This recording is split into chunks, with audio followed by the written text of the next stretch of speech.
Good afternoon. Welcome, everyone. Welcome to the regularly scheduled meeting of the Leander City Council. Today is Thursday, June 20th. The time is 6:03, and we're going to have an invocation by Mr. Cernick, and then if you'll remain standing for our pledges.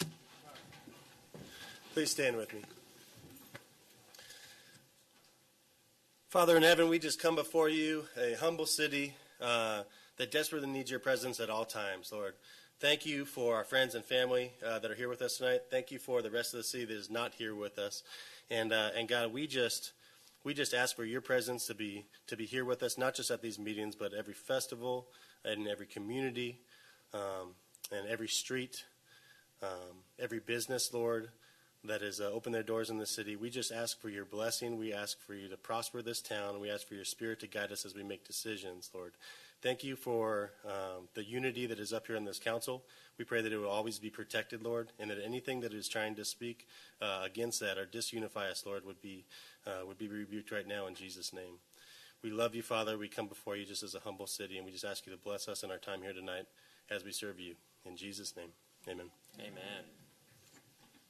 All right, I pledge allegiance to the flag of the United States of America and to the republic for which it stands, one nation, under God, indivisible, with liberty and justice for all.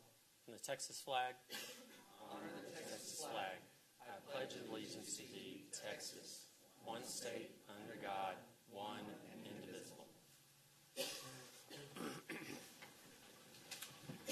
Thank you, Mr. Cernick. All right, Ms. Crabtree, if we could get a roll call, please. Councilmember Place 1, Catherine Battalion Parker. Here. Councilmember Michelle Here. Stevenson. Here. Councilmember Jason Shaw. I'm here. Councilmember Christine Setterquist. Here. Mayor Pro Tem Chris Cernick. Here. Councilmember Marcy County. Here. Mayor Troy Hill. Here. Missed the joke, but I'm here. Well, we do have a quorum. We can do business, maybe. So at this time, we'll move ahead to citizen comments. I do have a couple of people signed up to speak. First is Tommy Parker. If you'd state your name and address, you've got 3 minutes.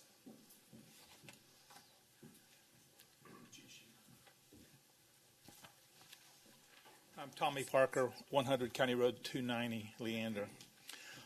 Actually, I have an appointment with Mr. Carroll for next week to talk about this, but I saw on the agenda that this today was the budget, and on the budget was my topic.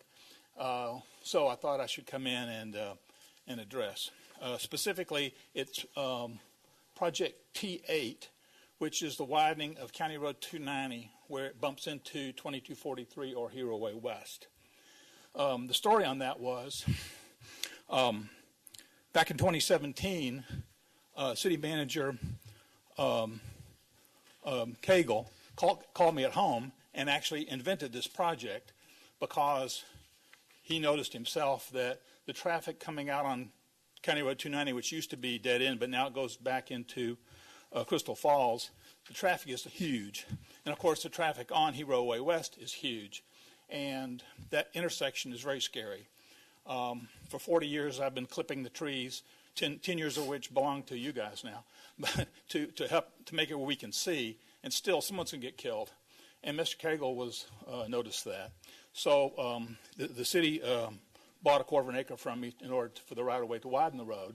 And this was back in 2017. At that time, it was supposed to be, the work was going to be done on 2018.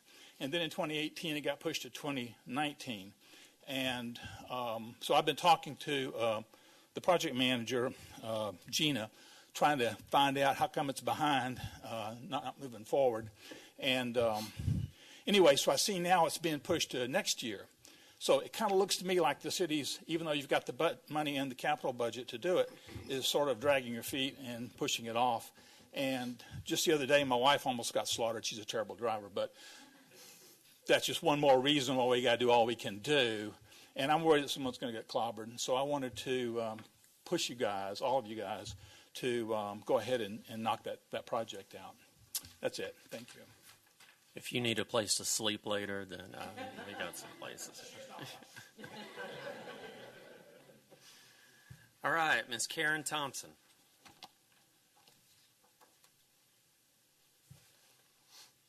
Thank you. Karen Thompson, 11327 Hero Way West, Chairman of the Leander Historical Preservation Commission. And I have my 3 minutes tonight for my little historical 3 minutes. I thought about school being out and how the schools have grown. And I wanted to show two pictures of the original school. In 1871, of course, we first had Baghdad. 1835s and 40s and 50s is when the settlers were coming to West Williamson County. It was the prairie, because Williamson County wasn't formed till 1848. And by the 1830s, you already had a little community of Baghdad. So they needed schools. They first had a log cabin school, and private individual families paid for school teachers to live with them and educate their children. So in 1871, the oh heavens, what are they called? The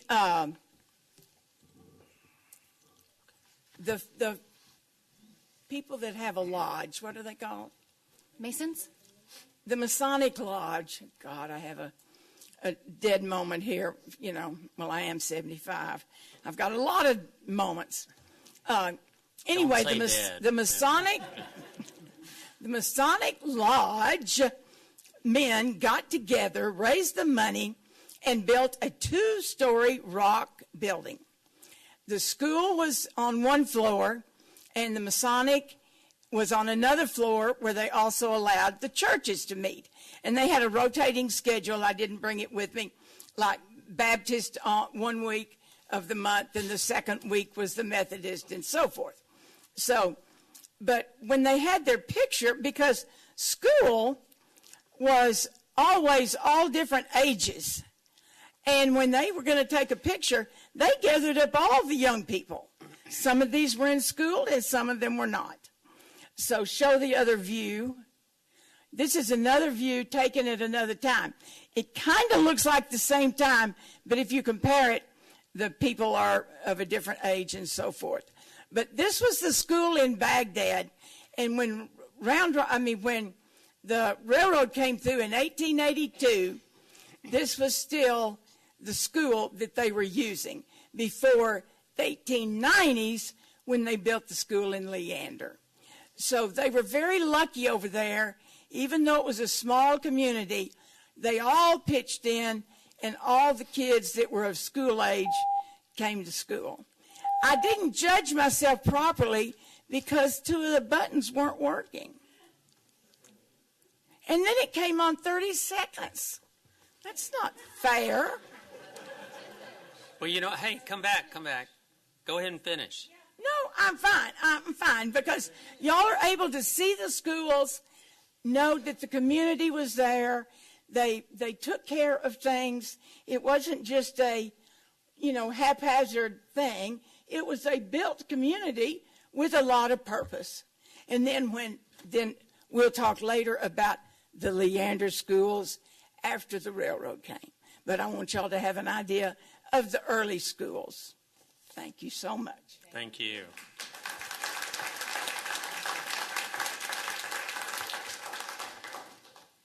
If you don't like history, don't show up during this time because she does a great job. All right, Mr. Frank Stiles.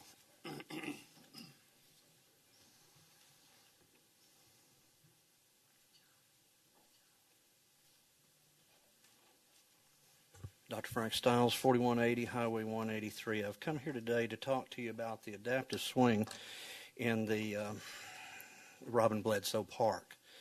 It was put in there a year ago thanks to the efforts of Girl Scout Troop 2504. They raised $1,420 to help purchase this. And it was inspired by Emma Brown, who has disabilities. She couldn't utilize the swings that were there.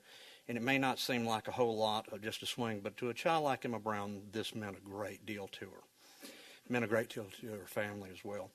It's been there a year now, and she can use it to some extent, but the swing does not have harnesses and chains on it, so her parents took a lot of pictures of how easy it is for Emma to fall out of this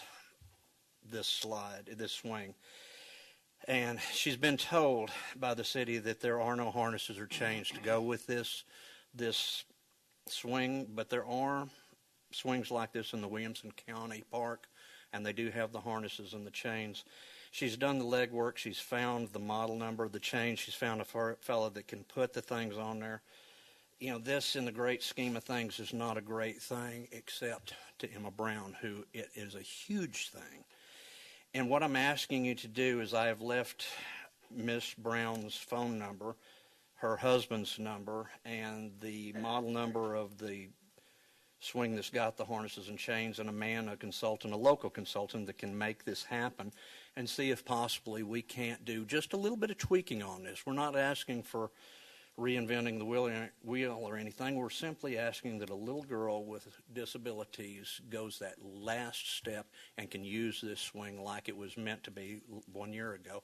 I'm going to leave this with you so that you can possibly do this. And I'm not fussing at anybody. I just want to see this little girl be able to use this swing like it was meant to be.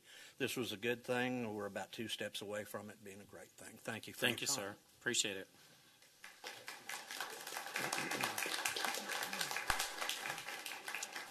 All right, that's all I have signed up to speak right now. So we're going to move to our recognitions and proclamations. Right now, I want to recognize somebody really special. No, that's not you, Blanche. That's somebody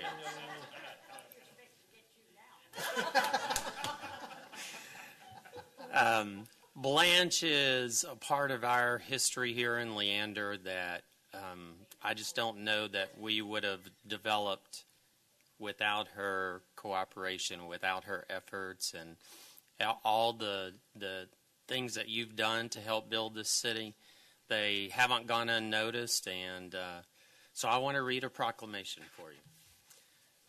Whereas Curtis and Blanche Corley have been married 73 years, and whereas the Corleys moved to Leander in 1969 prior to the city's incorporation, and whereas they both were instrumental in the establishment of the city and the creation of Leander's Home Rule Charter, and whereas Curtis Corley previously served on a variety of boards and the city council, and whereas Blanche Corley spent many years working for the city, and whereas the city of Leander is proud to call Curtis and Blanche Corley one of our own, now therefore I, Mayor Troy Hill, do hereby urge all citizens of Leander to join me in thanking Curtis and Blanche Corley for their commitment to our community and in extending our sincere appreciation on behalf of all those that have benefited from their selfless efforts. In witness thereof, I have hereunto set my hand and caused the seal of the city of Leander to be affixed on June 20th, 2019. Thank you. You sure can.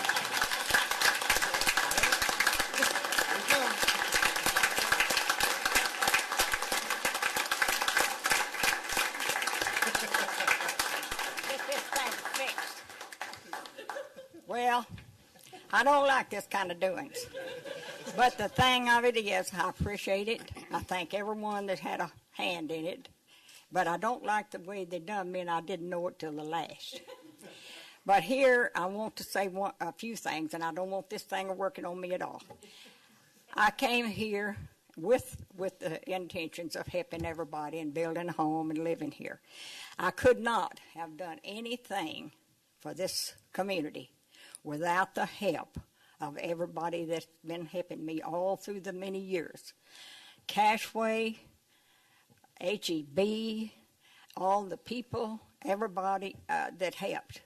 All I done is get up and be gutsy enough to beg for money for whatever clothes or whatever I could get to help the community. So I couldn't have done it without John Kalman, without Jim Bechtel.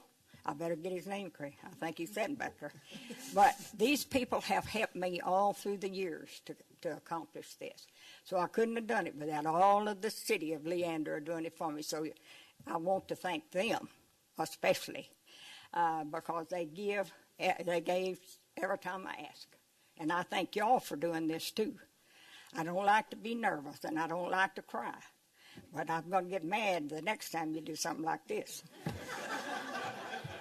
Thank you very much. Thank you.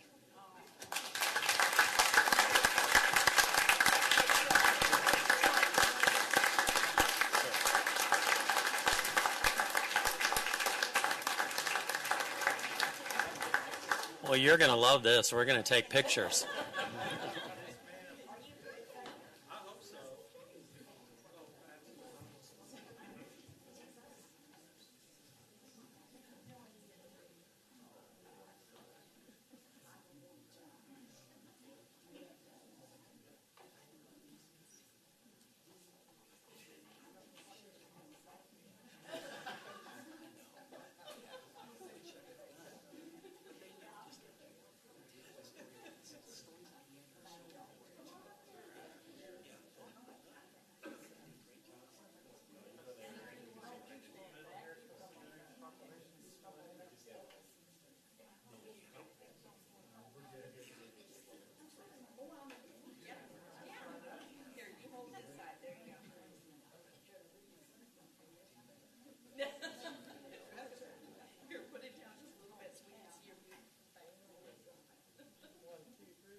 I didn't know if we had a tape delay in case any other words came out that we would have to bleep out. So we also have something, it's another special day today, and I wanted to recognize a birthday today that somebody has.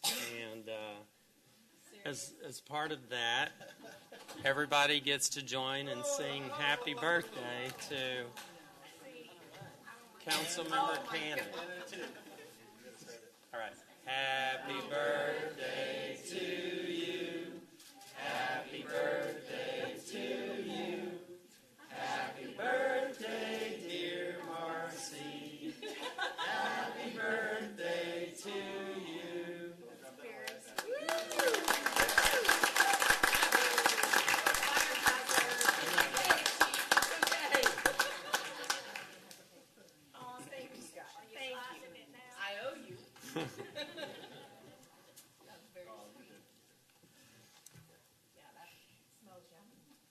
Yeah, we'll have to have mine outside with all the candles that are on there.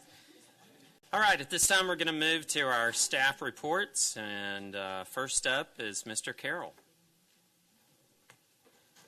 Good evening, Mayor, Council. Here's our monthly report compared back to 2015. As you can see by the orange line representing 2019, we consistently go over the mark each month, all the way back. This is a comparison of the totals per month for each year, starting in 2017 and coming all the way to 2019. And then this is what we look like compared to the other cities. As you can see, we're right up there in the top 3, I believe, top 4.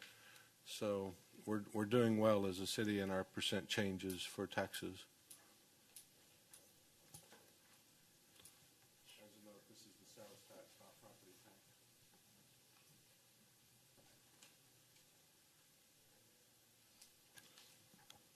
Any questions?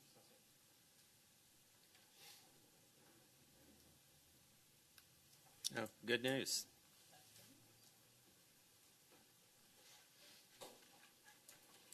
Is that it? All right.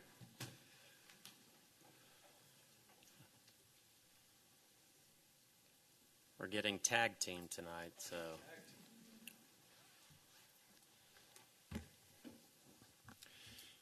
Good evening, Mayor and Council. Before we start with the quarterly report, I'd like to give you just a brief update with the library event we had last Saturday. I'm pleased to announce that we were able to get through the event without any injuries, without any arrests, and I'd say for the police department's best case scenario. I want to appreciate, or at least show my appreciation for the other city departments that helped us keep it a safe event and help it to be successful. So I just want to let you know that. Also, we're going to have data points coming up in the near future, just kind of let you know how many hours were spent as far as on this event, as well as basic cost analysis. So that's coming in the near future. So with that. Good evening. How is everyone doing? Okay, so I have a little bit of our data that we're going to talk about just real briefly. What I do want to let you know is that I mentioned to you previously that we were working toward getting NIBRS instead of the summary data, and we are now NIBRS certified with DPS, and we actually got it on our first try. And I was told that that's very rare, so I'm very excited about that. But with that, I did want to take a couple minutes to kind of go through a little bit of the data just to put a few things in perspective for you, because there are potentially some differences between the summary data and what we have with this. And so what NIBRS is National Incident-Based Reporting. That's what that stands for. So first of all, I just kind of wanted to show you calls for service. And this, what we do and what you're getting every month in the data is that it shows for each month what we're getting. So for example, I just wanted to kind of take a moment to explain calls for service. What that means is that we have a system that tracks everything that we're doing, but that does not include self-initiated traffic stops, just to let you know, because that's reported on there separately. So it just kind of gives you a call, just like an overview of what we're doing and where we're getting called for people. Any questions on that one? Nope? Good? Okay. Now, this is where that I mentioned with that NIBRS stuff, and what does that mean? Okay, so the way that it's set up is it kind of groups the different types of crimes that we have. One of them is the Group A, the more reportable type offenses. Group B are just other things that they want to keep track of, but we don't necessarily report. It is a little more complicated than what we had before, and what I just wanted to mention to you is that we may have an increased number of case reports because of how the reporting works. So they have rules for who has to be, like everybody has to be involved in the same crime, and if one person's doing one thing and someone's doing something else, then we end up having to generate 2 case reports. So if anybody looks into that, I just wanted to let you know that's because of those rules, not because of anything that we're choosing to do on that. Does anybody have any questions about the categories? Anything with that? Oh, okay, perfect. All right, so one of the data points that I am reporting on here is about adult arrests, and I just wanted to mention to you, just so you understood in terms of how that data is reported, that it is, if one person's arrested for, say, a warrant, misdemeanor, and a felony, it would be reported as one arrest for that felony, what the highest crime is. So it's not about the number of things we're arresting for, more about the number of people and whatever the highest category is that they're being arrested for. Any questions on that? Traffic investigation. So the data that we are reporting to you every month does not include the warnings. So if we make a traffic stop, there may only be a warning, and that data would not be reflected in here. That's why there's 855 traffic stops, but only 236 citations. And those are individual violations. So one stop, you could have multiple citations. More likely you have a lot of warnings that are involved in there. Okay? The accidents that occur, we get called to a lot of accidents. We've talked about that previously. These are just the ones that we are investigating and then reporting to TxDOT with that, and that's what those numbers reflect. Any questions on either of those? Yes, please. What does that compare to other cities or surrounding cities as far as the 855 versus the 236? In terms of traffic stops? Yes, or like the number of times we stop someone and don't give them a ticket.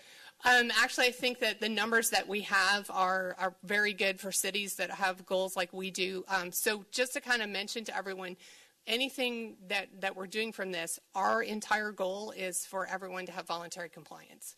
So warnings are our way to help and keep everyone safe on the roads. And I do have annual reports that show that in the 90s, are why we're stopping people, it's for safety reasons, not for other stuff. So, yeah, I think that's pretty consistent with any city around here that has that same goal. That's great. Thank you. All right, and last, I just wanted to mention really quickly about animal services. One of the things that we've been doing over the past several years is really making a big effort to get animals back to their owners rather than having to take them to the regional shelter.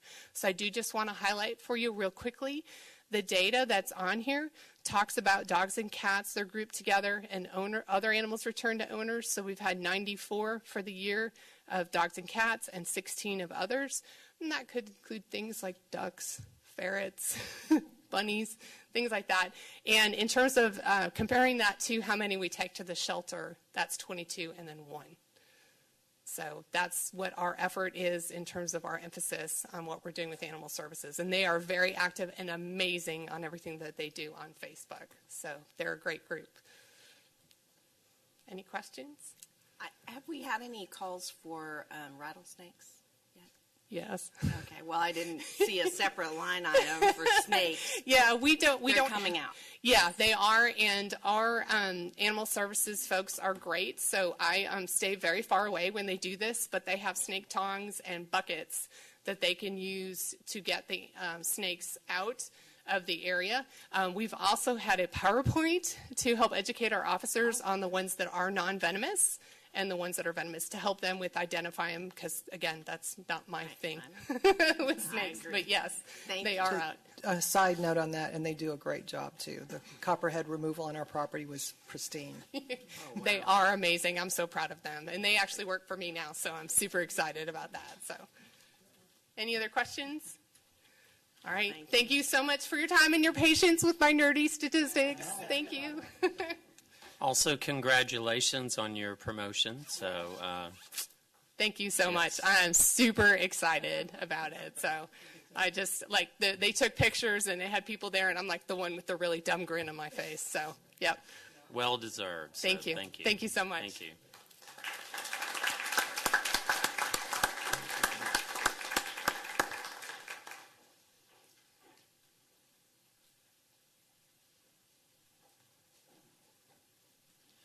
Good evening, Mayor and Council. This is the water use and supply update for May of 2019. This first slide is from the LCRA, and you can see the date of the forecast is this. Sorry about that. Wrong button. The date of the forecast is where this yellow line is on the chart, beginning of June 1st, 2019. If you look to your left all the way back to the far side, you'll see that a year's worth of historical data for combined storage. A year ago, combined storage was 1.623 million acre feet right here, or what is considered 81% full. And then you can see last summer how it was a relatively dry summer compared to this year's summer months so far, declining combined storage. And then we had a big rain event in late October. Lakes were more than full and then stayed full after they were drawn down.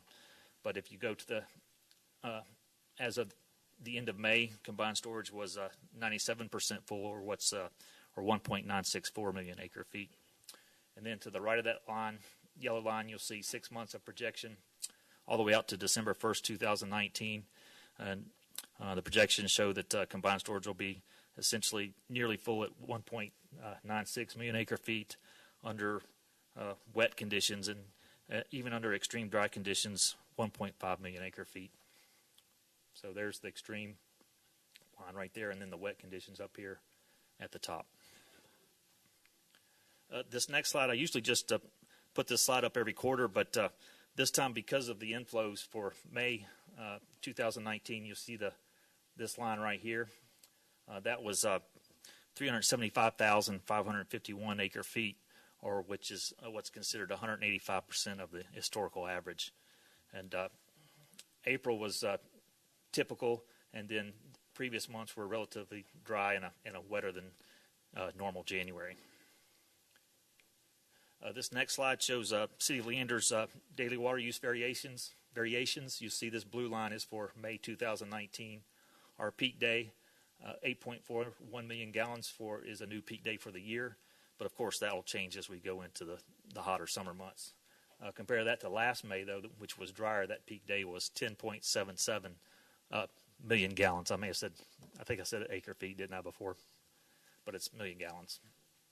If you compare May 2019 to May 2018, we actually used 51, almost 52 million gallons less this past May than compared to May of a year ago.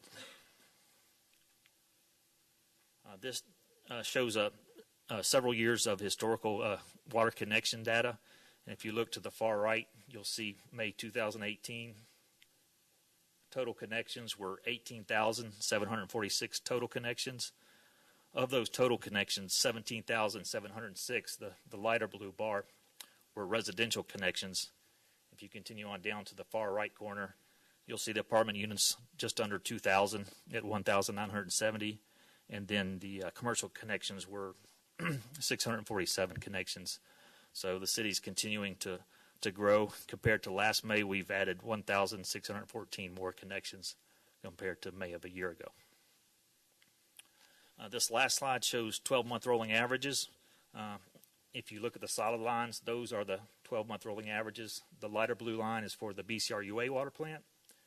The dark blue solid line for Sandy Creek, and then the two combined would be the orange line. And you can see they consistently trended upward. BCRUA just came back online mid-May, so even though there's a decline there, that will change over time as they produce more and more water, especially during the summer. And then Sandy Creek, the dark blue line, is right here. You'll see that one. And as BCRUA came back online, you'll see that dashed blue line. Their production went up. Sandy Creek's went down correspondingly. So I'd be happy to answer any questions on this slide or this chart or any of the other ones. Thank you.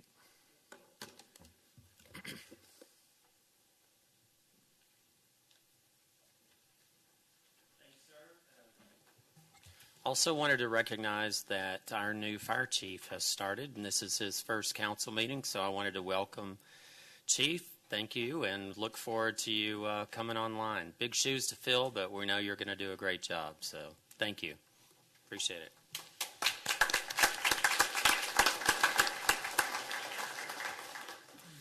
All right, at this time, council, we're going to move to our consent agenda. This is an action item. Motion to approve? I'll second. All right, we have a motion to approve by Councilmember Satterquist with a second by Pro Tem Cernick. Is there any questions? All in favor? Passes unanimously. Thank you very much. At this time, we'll move to our public hearing. These are action items. Number 12, we're going to conduct a public hearing regarding Subdivision Case 18-CP-015 to adopt the Williams Tract Concept Plan on 4 parcels of land, approximately 16.9 acres in size, more particularly described by Williamson Central Appraisal District parcels R099947, R315744, R031687, and R031690, generally located 430 feet from the north of the intersection of Waterfall Avenue and County Road 279, Leander, Williamson County, Texas. Ms. Griffin? This is a public hearing for the Williams Tract Concept Plan. This property was rezoned in 2018 to the SFL 3A zoning district. The concept plan proposal includes 14.4 acres of single-family residential and 2.5 acres of parkland. Staff recommended approval of the request because it met all the requirements of the subdivision ordinance. The Planning and Zoning Commission also recommended approval. I'll be available for questions.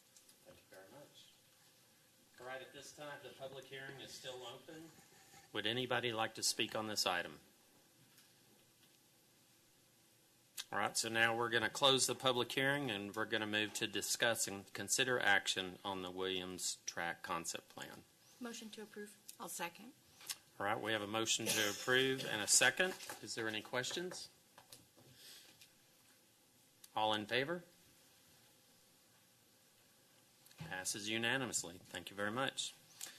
All right, we're going to move to 13, conduct a public hearing regarding zoning case 19-Z-009 to amend the current zoning as SFU MH-2-B, which is single-family urban manufactured home, to TF-2-B, two-family, on one parcel of land approximately 2.79 acres in size, more particularly described by Williamson Central Appraisal District Parcel R036567, more commonly known as 803 Horizon Park Boulevard, Leander, Williamson County, Texas.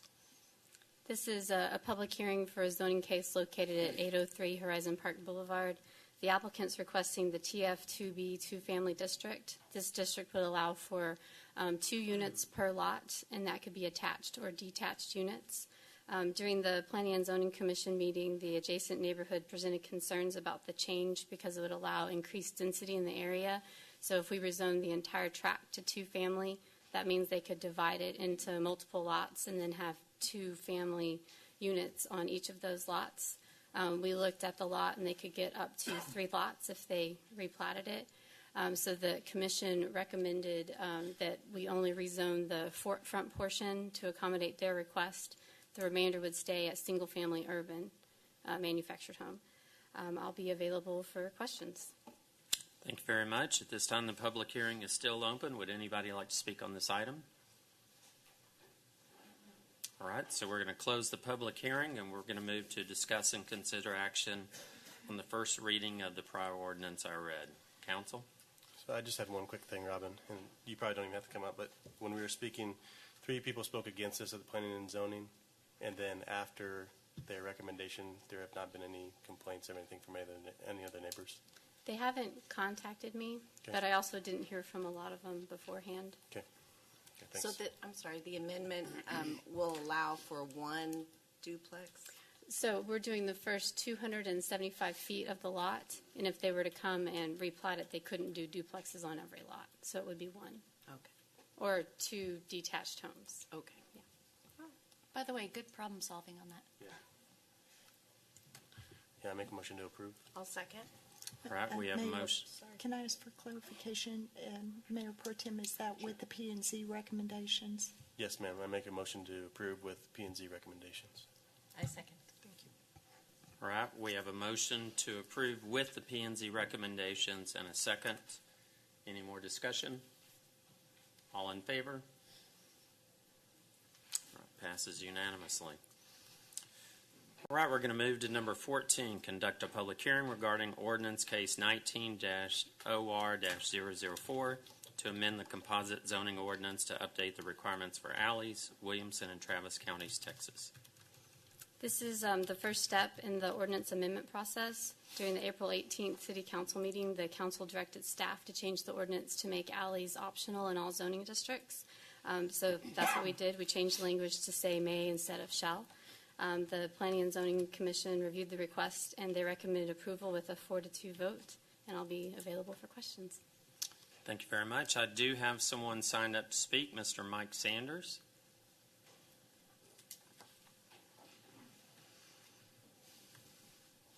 Good evening, Mr. Mayor, council members.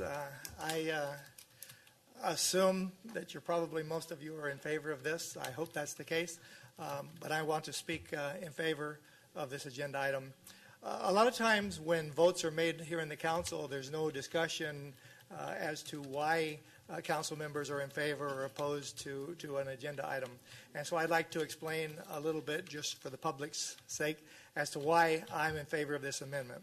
So previous to tonight, there is a law in place here in Leander that if a developer develops land with lot sizes of 50 feet, of less than 50 feet, that developer is required by law to put back alleys in their neighborhood. So that developer doesn't get a choice. They're forced by city law to put back alleys in their neighborhood if they have a lot size less than 50 feet. So this agenda item changes that law and allows developers to make a choice. If they want to put in back alleys, they can put in back alleys. If they don't want to, well, they don't have to. And I'm in favor of the freedom of choice in this case, and I hope that all of you are as well. And I just wanted to provide that explanation to the public so that people understand what this agenda item is all about. I think that most developers would agree that back alleys and single-car garages are an inferior product that they would prefer not to have their name associated with. And I think that most developers would be glad about this change in our ordinances. Thank you. Thank you, sir. All right. At this time, we're going to close the public hearing, and we're going to move to discuss and consider action on the first reading of the ordinance. Council? I have a question for Ms. Griffin. To ensure that the intent is properly executed, are there some other ordinances that are kind of tied to this? For example, the width of the garage cannot exceed 50% of the width of the entire house? Yes, that's the one we're working on with the HBA to make changes. It's lagging behind because it's a lot more. Okay. So thank you. I just want to make sure we're addressing all of the ordinances related to the outline. Right. Thank you very much. I'll make a motion to approve. I'll second. All right. We have a motion to approve by Councilmember Cannon and a second by Councilmember Parker. All in favor? Passes unanimously. Thank you. All right, number 15, conduct a public hearing regarding zoning case 19-Z-008 to amend the Bluffview PUD on 6 parcels of land, approximately 182.184 acres in size, more particularly described by Williamson Central Appraisal District parcels R031231, R310769, R339021, R403529, R419667, and R419674, generally located to the east of the intersection of Ronald W. Reagan Boulevard and Bradley Ranch Road, addressed as 500 Bradley Ranch Road, Williamson County, Texas. This is a public hearing for an amendment to the Bluffview PUD. The Commission and Council approved this PUD in 2016. They have started development, and they now have 2 builders that want to build within Bluffview. Currently, there's a requirement that a maximum of 50% of the lots can be front-loaded, and then the remainder have to be alley-loaded or side entry or an alternative standard. The applicant's requesting to remove those provisions from the ordinance, and then they're also requesting to modify the fencing detail. Staff does recommend approval of the request, and the Planning and Zoning Commission also recommended approval. I'll be available for questions. Thank you very much. I do not have anybody signed up to speak. Would anybody like to speak on this item? All right, we're going to now close the public hearing, and we're going to move to discuss and consider action on the first reading of an ordinance amending the Bluffview PUD. Council? Motion to approve? I'll second. All right, we have a motion to approve by Councilmember Cannon with a second by Pro Tem Cernick. Is there any other questions, comments? All in favor? All right, passes unanimously. All right, this time we're going to move to item 16, Development Proposal Review. We're going to receive a presentation from Jake Muse with Blackburn Communities regarding a proposed petition for a comprehensive plan amendment associated with the property generally located to the south of the intersection of County Glen and US 183 on the west side of US 183, Leander, Williamson County.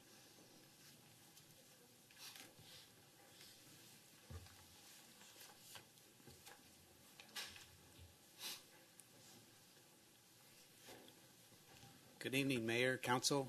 My name is actually Mark Baker with SEC Planning, but I am here tonight with Jake Muse, who is the applicant. He's the Land Acquisition and Development Manager for Blackburn Communities. I'm also here this evening with Chris Wales, who's the Division President for Blackburn Communities. So they're the developers on this project.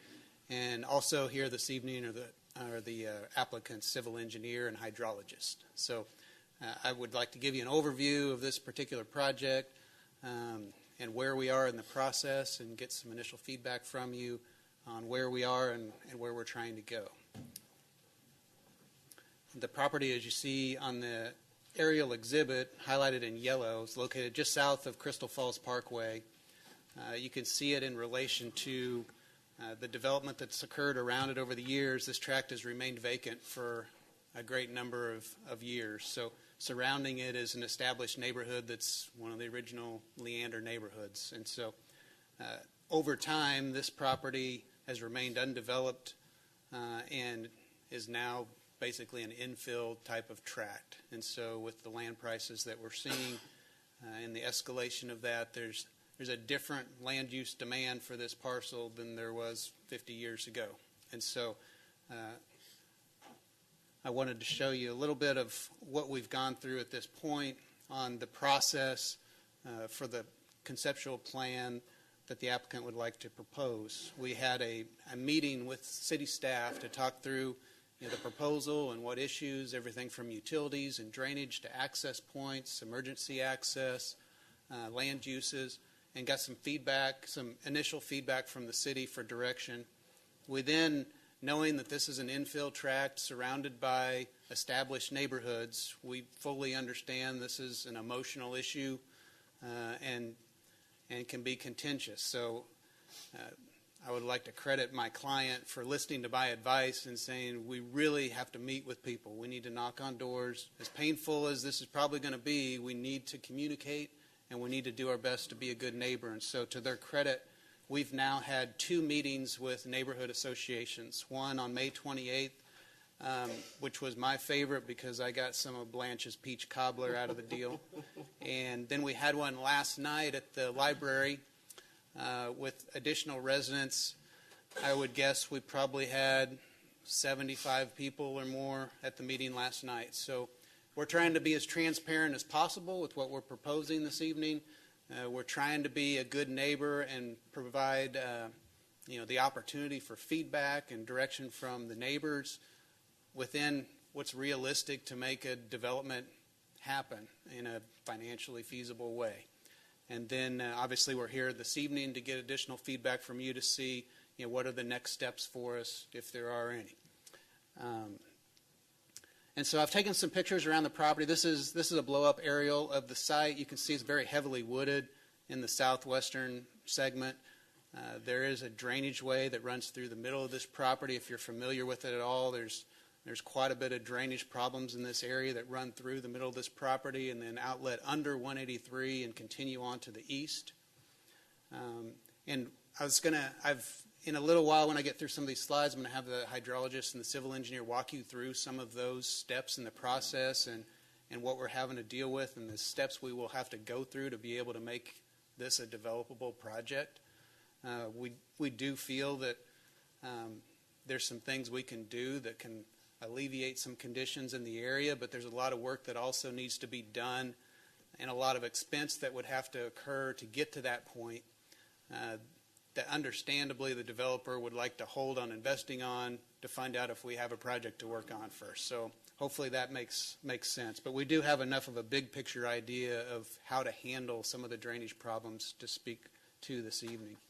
So the yellow arrows are just some of I wanted to give you some street views of what we're adjacent to. So along the 183 frontage, we're adjacent to a number of auto repair shops, inspection shops. There's a pawn shop and a pizza place. And this picture is an open space lot that's still vacant that is planned to be, I'm sure, another commercial pad of some kind.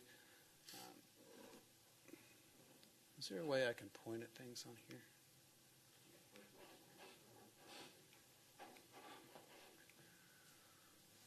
Well, never mind. You get that. That was the TV remote. That wasn't the pointer. Is there a ball game on tonight? So we've talked about this area in some of our meetings of is there a way to get a connection point through to 183 there as well? And as you can see on this photograph, that's kind of challenging with the drainage. There's a detention pond and drainage outlet and trees that go through there.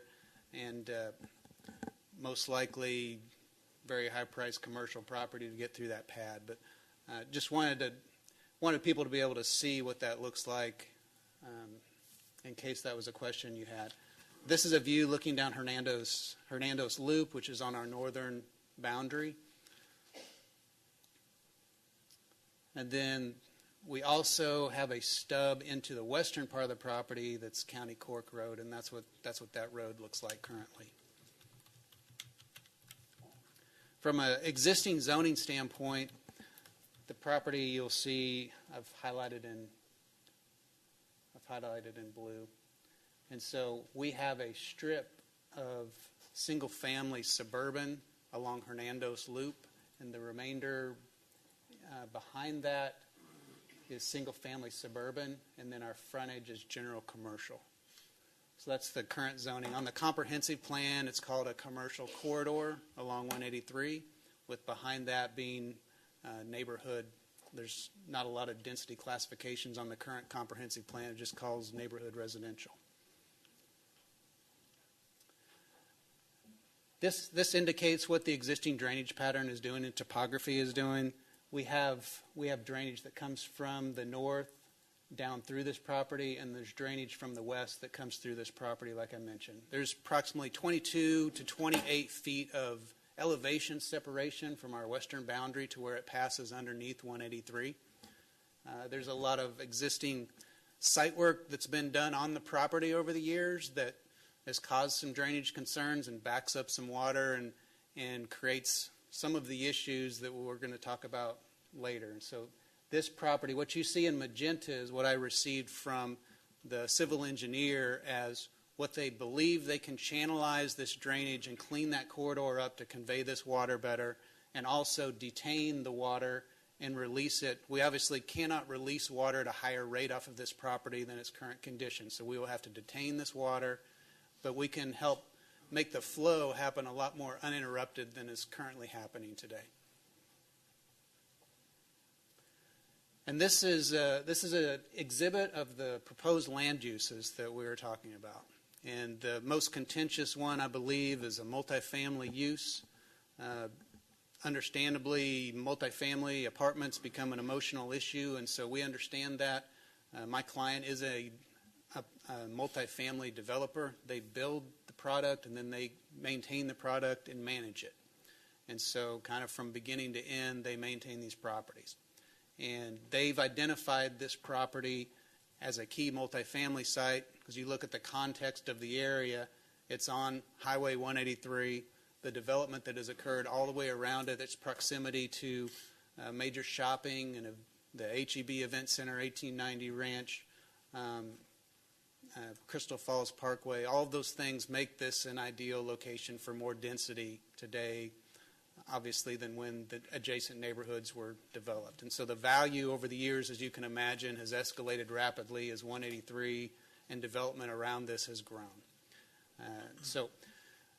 But knowing that's a contentious issue, my client has, and I have talked through various things that we could propose to self-regulate this property. So our proposal would be to come before you with a planned unit development that imposes regulations above and beyond what a regular multifamily zoning category would provide.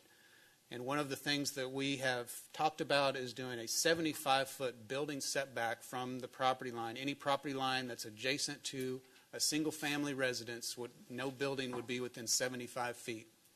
The other item we've talked about is any building that is adjacent to a single-family use would be restricted to 2 stories. Right now, in a multifamily use, you could go up to a 45-foot building. We would restrict that. And so, for comparison, in a single-family zoning category in Leander right now, the maximum height is 35 feet.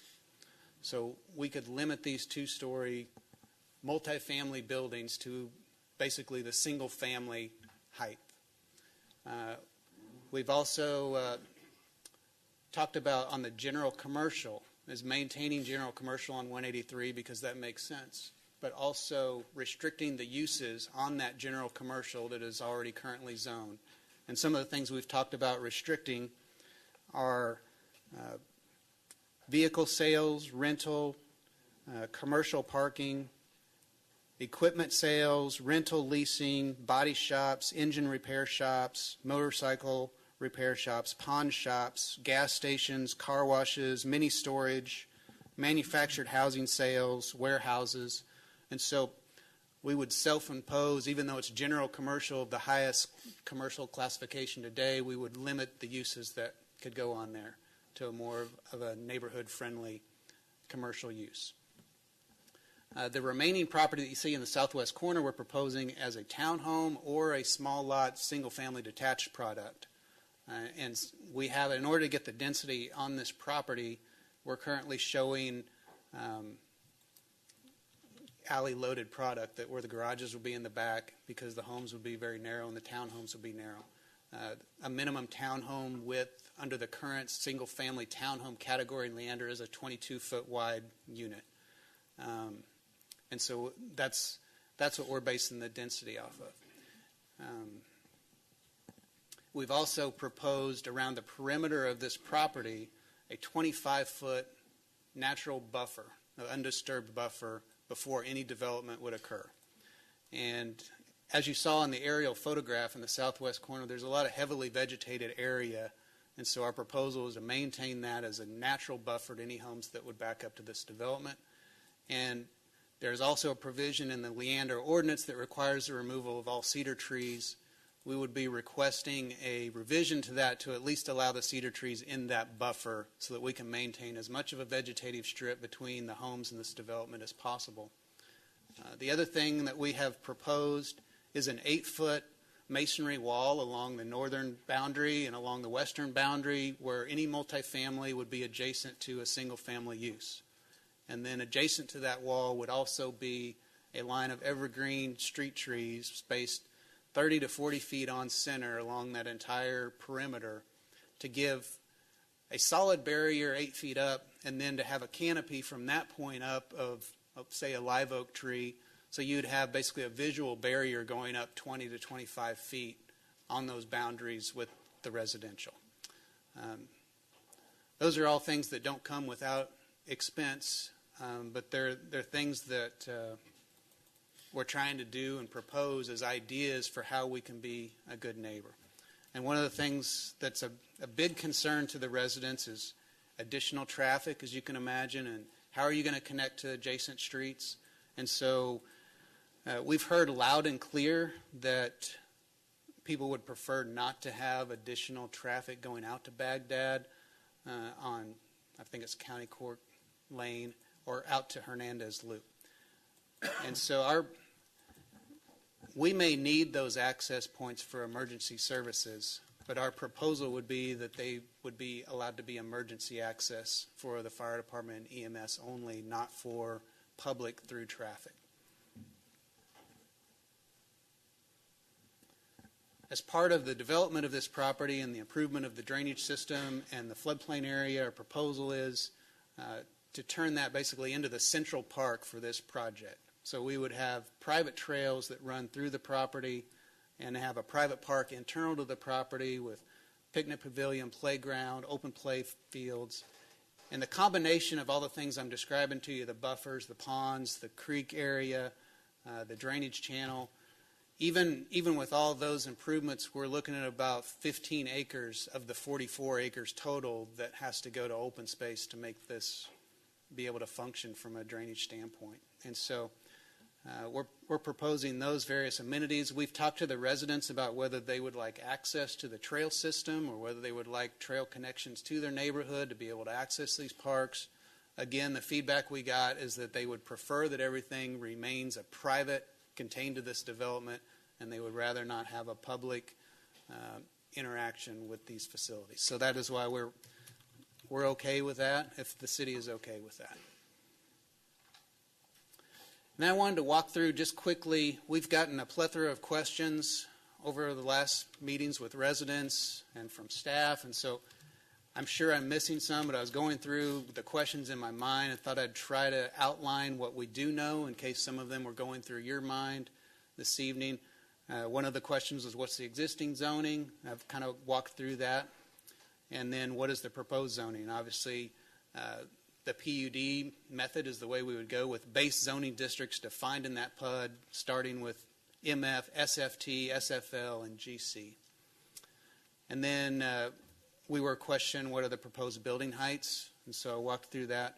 Currently, 35 feet is allowed in single-family and two-family districts, 30 feet in non-residential districts if it's adjacent to single-family or two-family, and we believe that can work for us.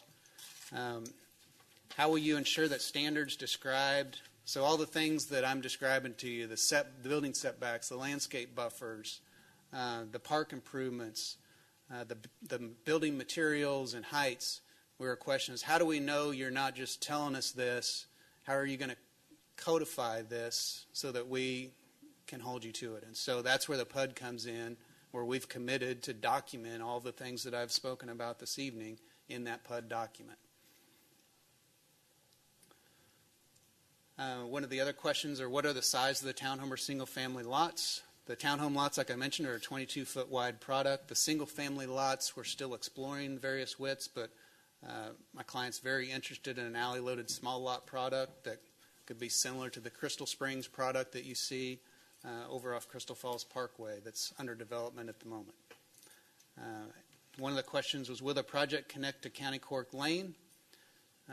We are showing a stub there because there's a road that stubs into the property, but that's one of the roads I was mentioning. If that can be an emergency-only access, that is what the residents would prefer, as opposed to having through traffic through their neighborhood. There was a question, will the project connect to Hernando's Loop? The question of that is our approach would be emergency access only. The area that we have looked at would be in this far corner of potentially there's a crash gate that goes out in case of a fire or emergency needs access into the back of the multifamily, they would have it there. And then one of the questions was, can you just make the whole property a park?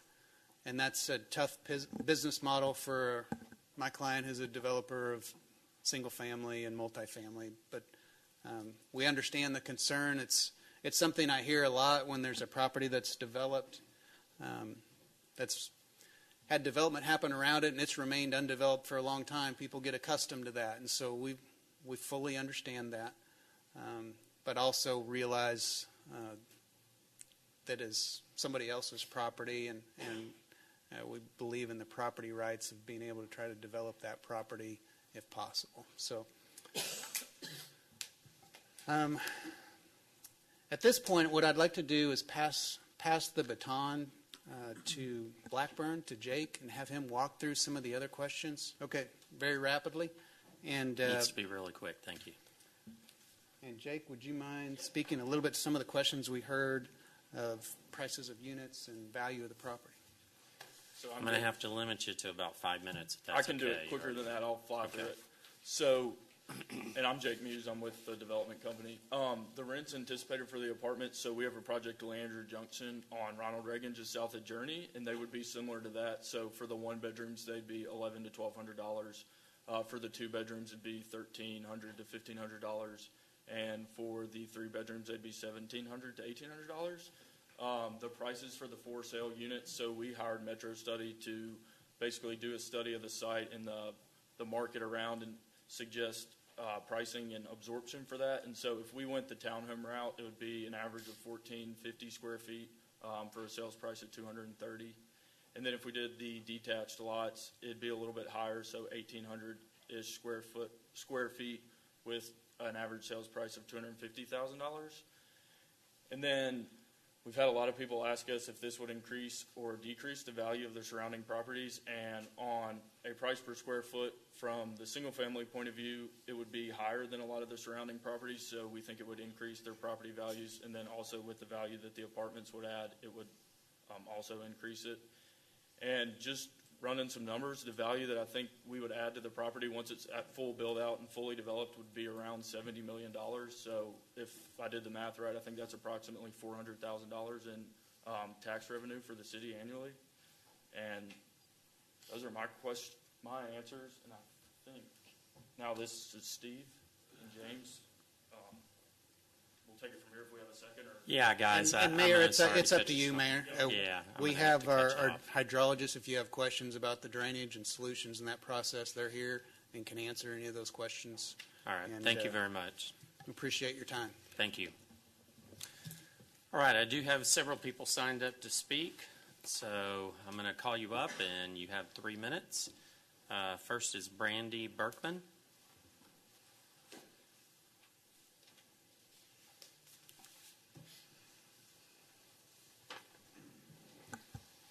Hi, thank you for allowing me to come up here, and this is very last minute, so I didn't dress for the part, but I live on Emerald Isle. We've been there for 14 years, and I have 3 kids. And I have several concerns with this development, in addition to the drainage that a lot of the residents are going to be concerned about, but I recently learned that there's going to be a traffic light put at County Glen, and then they're also talking about putting another traffic light. So there's going to be several traffic lights that are going to be put on a very short span of 183. That's a little more aesthetic. I'm also concerned with the fact that there doesn't seem to be communication with LISD, and LISD just recently approved Scenario F for the middle schools. Well, all of the schools are almost at capacity already, so adding this many people in that small area pretty much guarantees that we all get rezoned in 3 years. We've already been rezoned one time. It's not a pleasant experience, and I feel like sometimes y'all, well, not sometimes, actually, I don't know if this head ever talks to the head of LISD whenever it comes to planning, because whenever we were rezoned before and I had to speak to them about my concerns, they were like, oh yeah, we try not to rezone more than twice in 2 years. That's a very traumatic experience for kids. So that's my other thing, is that it pretty much guarantees that we'll get rezoned. Then I understand, that change is inevitable, and that eventually, it probably will be developed. I don't know if putting multifamily units in this tract is going to be a good fit. I'm also concerned with them using our current roads through County Glen to bring in all of their big machines and their trucks. We don't have sidewalks. We don't have streetlights. It's it's an old community. I really don't think that our streets can handle that additional traffic. My kids ride bikes on the streets because there are no sidewalks, and we're constantly watching them, constantly giving evil eyes to people that speed down the road. But I'm really concerned with big trucks coming through, and I guess I had heard last night that it would take them 3 years to develop this. So for 3 years, them bringing big trucks on our streets. Let's see. I think that pretty much touched on my main concerns, and yeah, it is emotional, like they pointed out. Another thing I want to say is that the numbers that I heard last night, even from like the beginning of the meeting to the end of the meeting, nothing seems to be matching up. And then I've heard different numbers from them tonight. Thank you. Appreciate it. All right, Josh Irvine.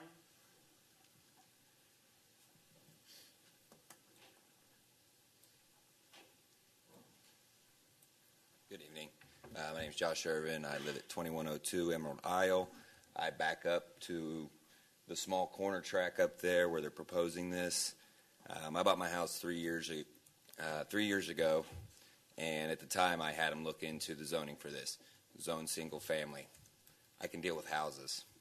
I can't deal with multifamily in my backyard. The cut through to County Court is extremely, for us, we have 15, 20 kids that play there every single night. It's like an old neighborhood, how we grew up. Most kids don't do that anymore. They go to the park. We don't have a park. We play in the streets. It's what we love about that neighborhood. I don't see why we'd rezone it now. City planners zoned this, I don't know how many years ago. There's got to be another tract of land that's more suitable for multifamily, for the large capacity they want to put up. Why spend all this money to develop a small piece of land when you can go north of HEB and there's land everywhere? And much cheaper, probably. So I'm against this 100%. I don't know what concessions I could make to be okay with it. My family's lived in Leander since the 90s. Our tax dollars have gone to Leander since the 90s. The rezoning issue would be a big thing. You know, we have a couple generations of Leander High School graduates out of our family, and I don't know if we'd be rezoned to another school, where. So a lot of concerns that weren't really answered to us, and I don't know that the proposal fits that community. You gave an award to a lady that lives on the street that's going to back up to multifamily. Out of respect to her, I would ask you guys to consider that as well. Thank you.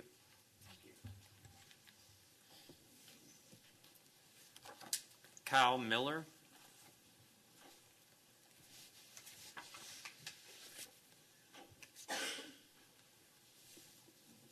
Hi, my name is Kyle Miller. I live at 21 Emerald Isle. My house also backs up to this lot.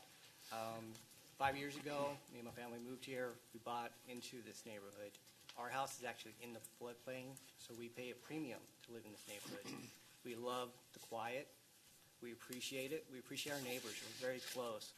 And to do a 3-year multi-phase project that's just going to bring in dust and noise and really just kind of disrupt our community is a lot to ask. I do appreciate, them, trying to work with us and everything, but I just don't think it's a good fit for our community. The property is almost unusable. That's why they're trying to do high density, which is the apartment complexes, and which will just butt up right up against my house. For me, that's just not a good fit. It's not a good fit for this community. So I hope you guys would consider that. Thank you. Thank you. Annette?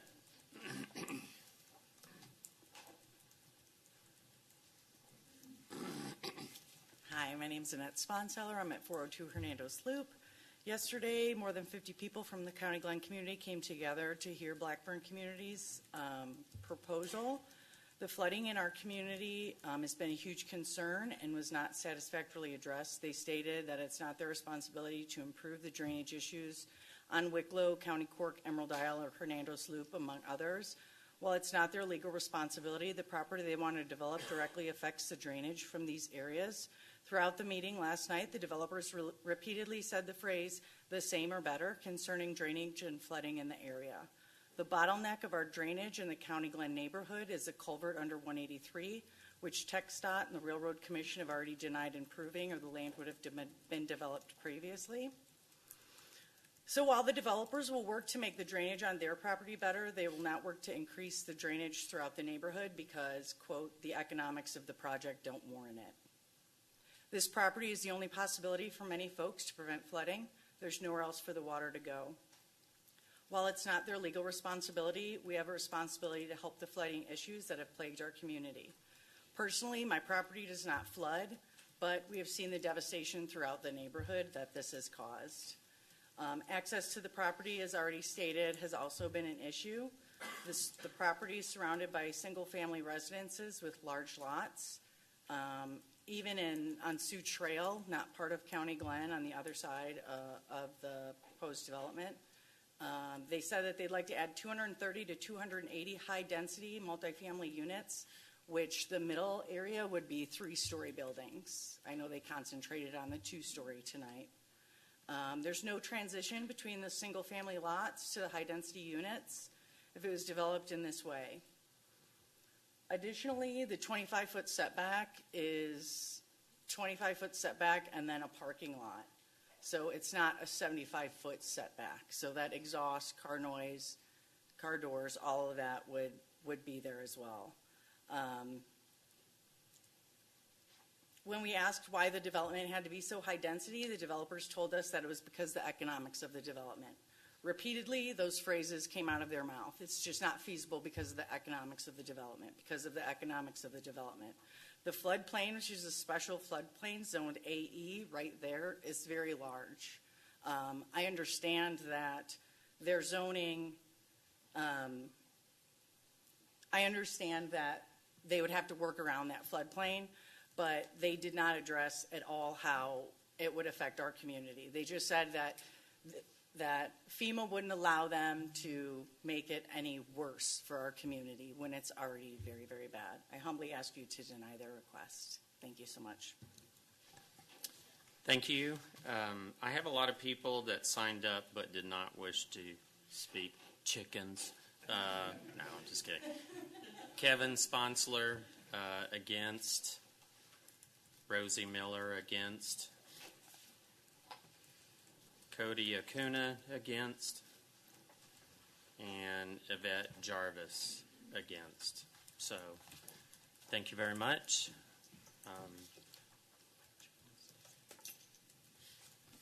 And one last person who wants to speak. Blanche Corley.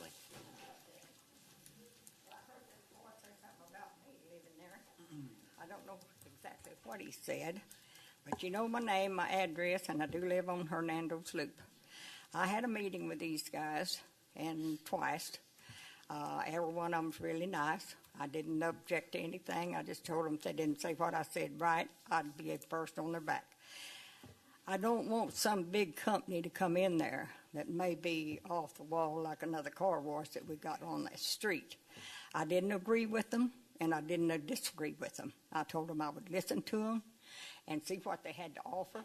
And so far, they're almost there. But I got to listen to them again. But what I say, I'm not. I told every one of them.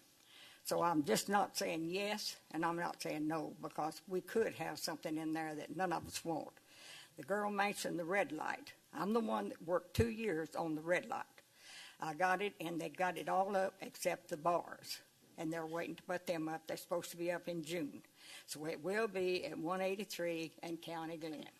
I worked hard to get it through the state, through the TxDOT, through 183, and through the people, and y'all had nothing to do with it. It's all my project, and I done it all. So if you don't like that red light, you're just dead in the water. Thank you very much.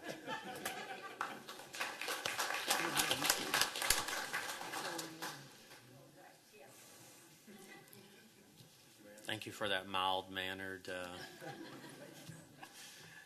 All right, so council, now we're going to move to discuss and consider action on the petition for an amendment to the comprehensive plan to allow for the applicant to proceed with the application process for a comprehensive plan amendment. Motion to deny. Second. All right, we have a motion to deny by Councilmember Sedgwick with a second by Councilmember Shaw. Is there any discussion? Sorry. I'd like to ask a question on the hydrology, and I don't know who. Good. James Massaro, Civil Environmental Consultants. Okay, thank you. As far as the, there's been a lot of questioning about will this affect any of the surrounding neighborhoods, and I know that you have to make sure that it doesn't affect the surrounding neighborhoods. So I would just like to discuss what you did figure out and how the water's going to flow there, through there, where it's going to settle. I know we were given some maps, but what did you see in your examination of that with all the different scenarios of the 100-year flood and the 500-year flood, the 50-year flood? Well, as you know, Atlas 14 recently came out with higher hydrologic data, meaning rainfall intensity data, and that was implemented recently into the Blockhouse and Brushy Creek model that is currently being handled by the city, Mr. Lafferty, and we are going to use, CEC's job is to use that model and modify it for this lot so that the conveyance is the same or superior. And I say that because I can't promise what I can't deliver. And that means that I have to deal with the existing conditions, one of which is the crossing of 183 and the culvert that is a TxDOT culvert. And in doing so, my job is to make the on-site hydraulics, the on-site channel, if you will. I know it doesn't quite look like that now when you look at the site. It's not very channelized. But to make an on-site channel that is hydraulically superior and that is a cleaner channel, there's not going to be debris in the way, whatever is on-site now. I know the conditions are there's things on site now that aren't, you wouldn't normally see in a channel, but I'm going to take the existing condition, create a channel that's at least as good as or superior, preferably superior, and make sure that I don't have an adverse impact not only on the surrounding neighborhood, but also downstream all the way to the confluence of the tributary of Blockhouse Creek. So I have to make sure that I'm not impacting anyone upstream or downstream for several hundred feet either side of the project. And what capacity is it designed for? as far as the rains and the floods that are coming in? Just so that people can understand it. Well, the TxDOT hydraulics are not the same as the criteria manual for City Leander standards. So I don't want to speak to that because there is currently some debate. In other words, the reality is there is an existing application that is out downstream. I'm pretty sure it's adjacent downstream that FEMA is reviewing, and they are going to give I don't know what the technical term is on their end, but a judgment as to how they're going to revise their numbers and give a classification of how much water is really going through there. I don't want to cast aspersions on whoever's working on the project downstream, but modifications to the model were requested. It's under review by FEMA, and according to Mr. Lafferty with city staff, that should be coming. The results of that will affect the answer I give you right now. But it is well known that it is undersized, and it is not the size I would put in there if I were to build it new, if that answers your question. Well, and then the backup that would happen under a major flood, so you have to have enough storage for that. So what kind of capacity, what have you designed that for? The backup would be handled in the channel. In other words, the modeling software that is used to design the channel includes the obstructions that are downstream. I'll just call it's a road. It's called an obstruction in the model. It includes the 183 crossing. And I have to take the existing data, the model, modify it with the proposed development, and make sure that whatever we build, including detention ponding, because there's some of that that's going to attenuate the flows from the on-site improvements, doesn't cause an adverse impact. So the channel would be what would be widened to add additional capacity hydraulically, so that, I mean, if it were a normal development, say it is out in space, yeah, the channel could be so big. Due to the obstruction downstream with the culvert, it would have to be bigger and accommodate that. So it's in the channel that conveys the water, so that I don't affect anybody in the surrounding areas, as well as the extents I described. Okay. Did I answer your question? Not exactly, because I'm just trying to get at what you designed it for. What kind of rain event have you designed? No, it has to be designed for the 100-year storm event as redefined by Atlas 14. Yes, all my studies have to include that, and the 500-year flows. All of those are included in the existing model, and the model I would propose with the development included. Okay, thank you. I had an add-on question. By all means. So the flooding through County Glen, if I understand correctly, it's coming from the northwest. Yes. So, and then it's just pooling on this old Wise track. Is that because of the obstruction of 183? There is pooling on our track due to 183. That is part of it as well. I mean, there's also a lot of flow. I mean, there's the topography contributes as well as the downstream conveyance, which includes that culvert. And it currently doesn't have a detention pond on there. That's something you guys would have to build. On both counts. Fine. And so you can't address the flooding that's happening upstream. That should have been addressed by that developer, correct?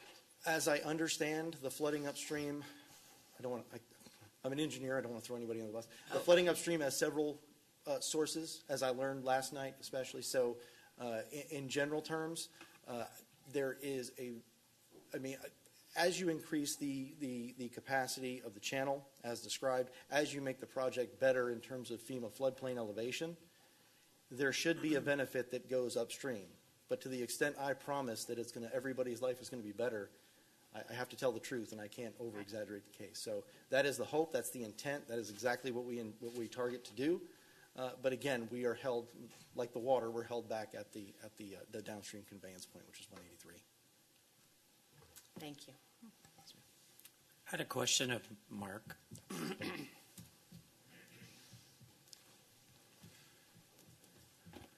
Yes, sir.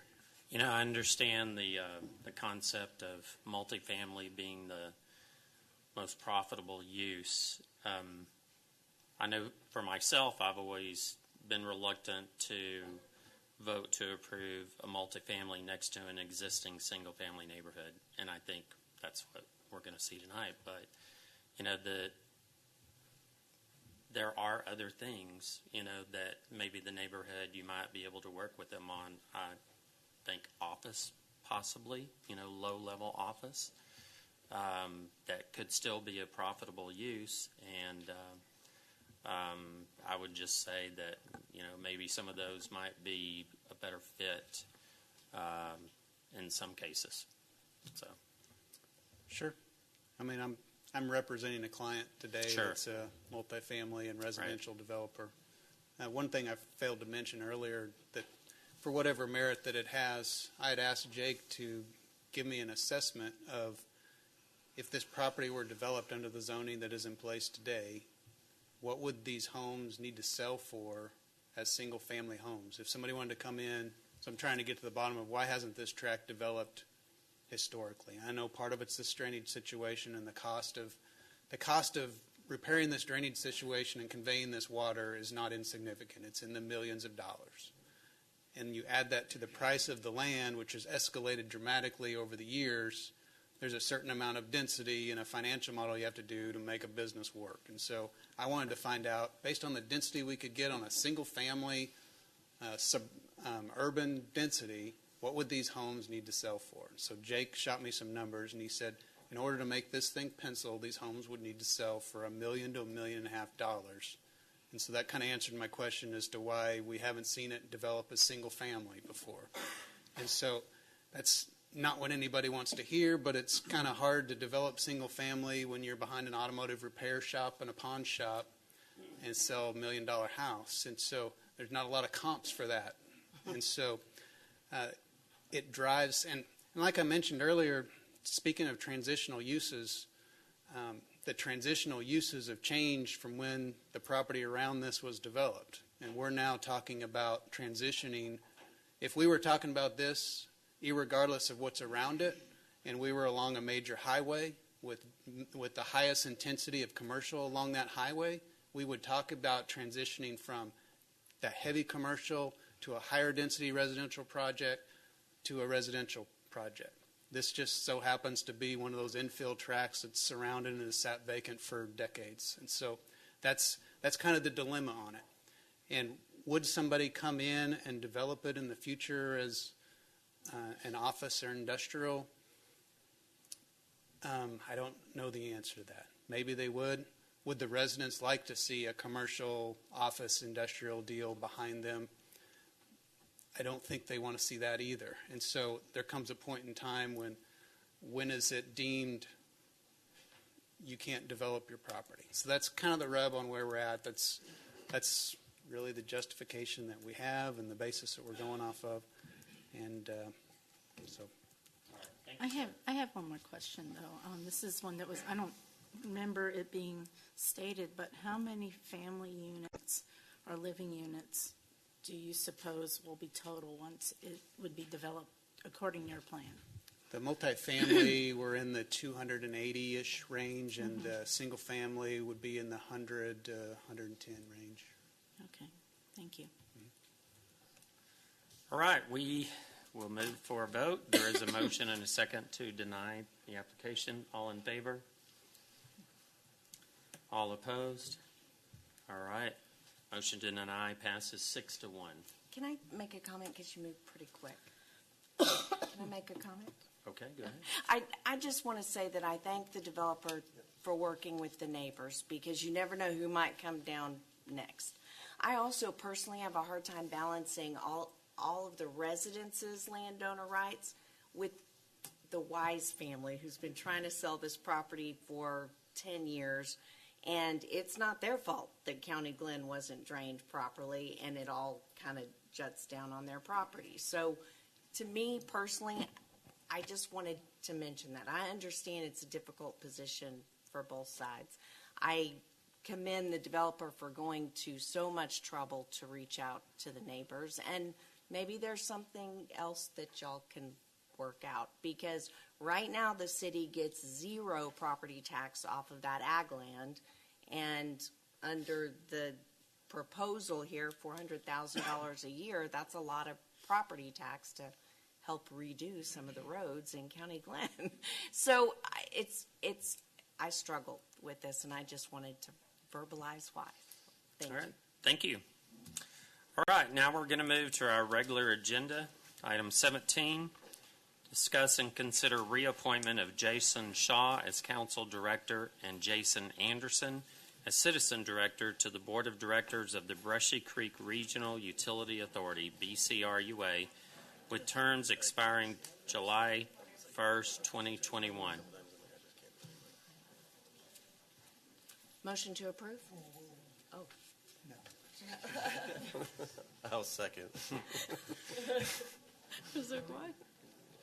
You don't have to vote for yourself, I guess. All right. We have a motion and a second. All in favor? All right. Passes unanimously. All right. Number 18, discuss and consider renewing the employee health benefits for medical, prescription, dental, voluntary vision, basic and voluntary life, and accidental death and dismemberment, short and long-term disability, cancer and accident, employee assistant program, flexible spending account, and health savings account with the current providers for the 2019-2020 plan year, authorizing the interim city manager to execute any and all necessary documents and providing an effective date. Welcome, Cindy. Good evening, everyone. This is the time of year that the city works with Gallagher Insurance consultants to obtain rates from our carriers for the upcoming plan year. So upon approval, all of our systems are updated and eligible employees are allowed to enroll in the plans of their choosing. Our plan year begins October 1 and it ends through September 30th. For this coming year, we did receive a slight increase in our medical, dental, and vision plans, and that was due to a high result of high utilization of our plans. Initially, Gallagher's underwriter consultants projected a medical renewal of 15.6, and then UHC came through with the original renewal of 16.6, and however, Gallagher was able to negotiate a final renewal for 9%, so that was a win. All the other supplemental products had a rate pass. Also, in keeping with our wellness initiative, we have held our 7th annual biometric screening. We do this so that employees get information to better manage their health. And the screening includes blood pressure, BMI, cholesterol, and non-fasting glucose. There's 2 additional features that United Healthcare provides. The first one is called Rally, and it's a software app that offers wellness challenges, and some of these challenges offer gift cards. And for an example, if an employee does the biometric screening, they can collect a $75 gift card. So that's a nice gift as well. And then we have a new offering that was negotiated by Gallagher, and it's a $15,000 wellness budget. And we'll be able to purchase a variety of items that pertain to wellness. And I'm excited maybe about exercise equipment. Okay, so in your packet you'll find the first chart provides a listing of all the different products that the city offers. The second chart provides the amounts of the city and the employee contributions for medical and dental. The remainder of the summary reflects the amounts the city contributes for other products, as well as general product information relative to those products. And then we do offer other city products. However, those are paid by the employee at 100%. For our HSA, the city contributes $1,000 to an HSA account if the high deductible health plan is elected. For this, the employee must pay all medical expenses until they've hit their deductible. And then once that deductible threshold has been reached, the plan begins to pay at 80%. This $1,000 helps the employee with the first dollar spent until they can meet their deductible. And the employee can contribute also to this account, and what things it can be used for are deductibles and co-pays and prescription drugs and dental and vision services. For a basic life, the city provides a $15,000 policy for each employee. If the employee dies while with the city, our retirement system, which is TMRS, will pay one-time their annual salary. And then the city does offer a voluntary life product that the employee can purchase for himself and spouse and children, but that's at his cost. And then the city offers a employee assistance program, and this program will help employees and their household members with confidential counseling sessions that they can help manage issues that are affecting their life. And they also have access to lawyers and financial professionals at a reduced rate. Available for counsel? Yes. And then finally, we have our flexible spending account. The city does not contribute to the employee's account. This is fully funded by the employee. However, the cost associated with the city is that they partner with a carrier to manage these accounts and to determine if the expenses are going to be eligible or not based on IRS, and then to pay those expenses from the employee's account.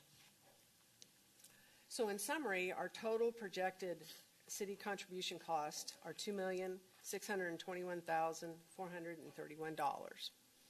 Staff respectfully recommends that the City Council authorize the interim city manager to retain the city current carriers and the coverages presented for the 2019-20 plan year.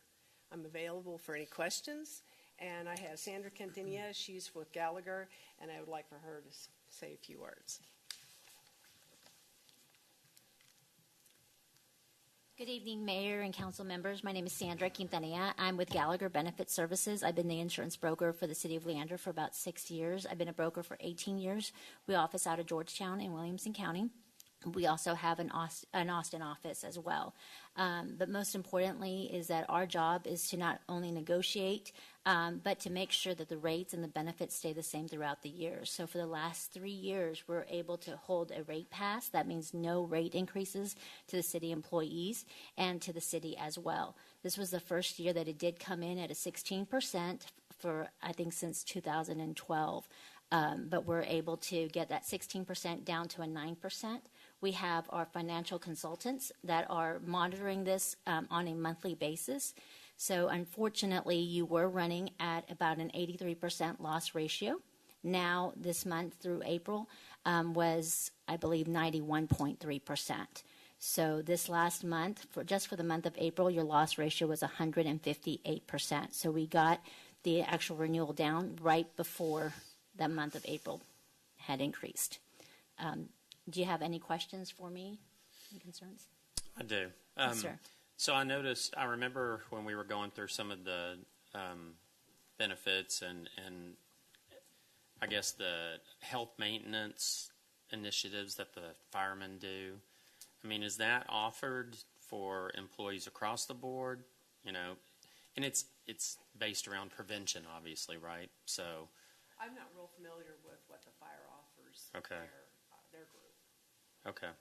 Totally different. Yes. Okay. Because I remember thinking as we were going through it how it totally was on, you know, everybody checkups, you know, keeping yourself in shape, exercise programs that are just available to everybody. Is that something that you do with general employees across the board also?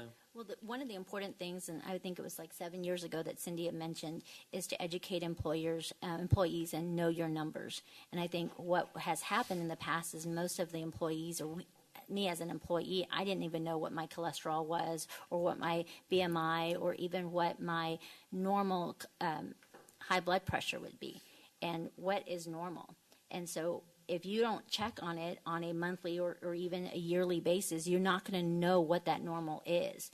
And so taking the time and educating employees what their normal is, because every year they get a report and they could evaluate it from year after year to see, okay, is my blood pressure, I was at 120, now it's at 140. How do I educate and talk to my doctor to find out what needs to be done? And so I think the city has done an amazing job in trying to educate employees, and they've also saved a lot of people's lives just to make sure that they had to send them to the emergency room if their blood pressure or something was really high. Okay. Preventative services. Thank you. Yes, sir. Thank you, Sydney. So this is an action item. A motion to approve. I'll second. All right, we have a motion to approve by Councilmember Michelle with a second by Councilmember Cannon. All in favor? All right. I almost called you Pro Tem. That's why I stumbled a minute. You know, I'm just used to doing it. So, all right. Move to number 19. Discuss and consider action on a resolution expressing the City Council's position on CTRMA's proposed locations of entrance and exit ramps for the extension of U.S. Highway 183A main lanes. Well, we've got an exhibit to put up on the board there, and I'll wait for Michael to take care of that for me.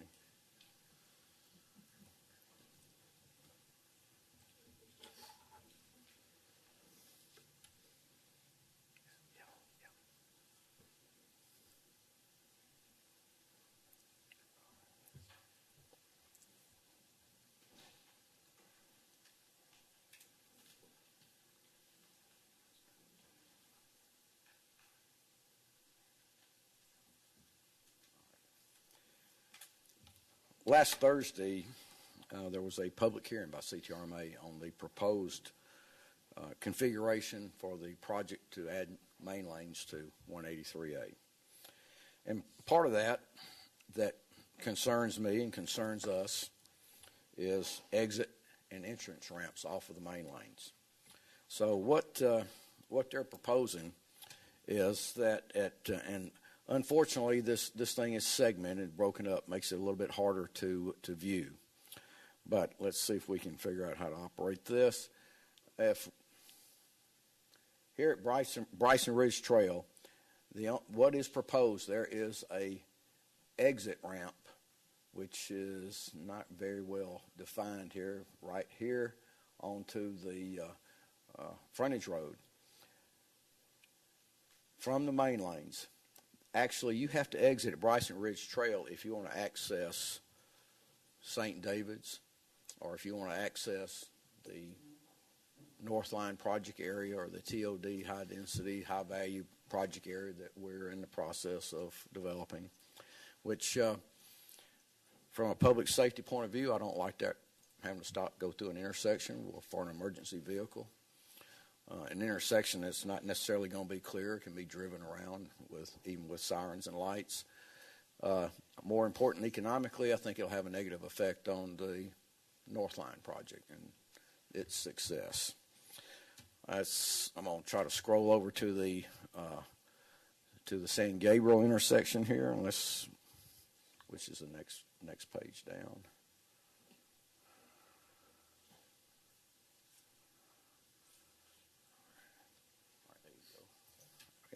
Let's move this back over.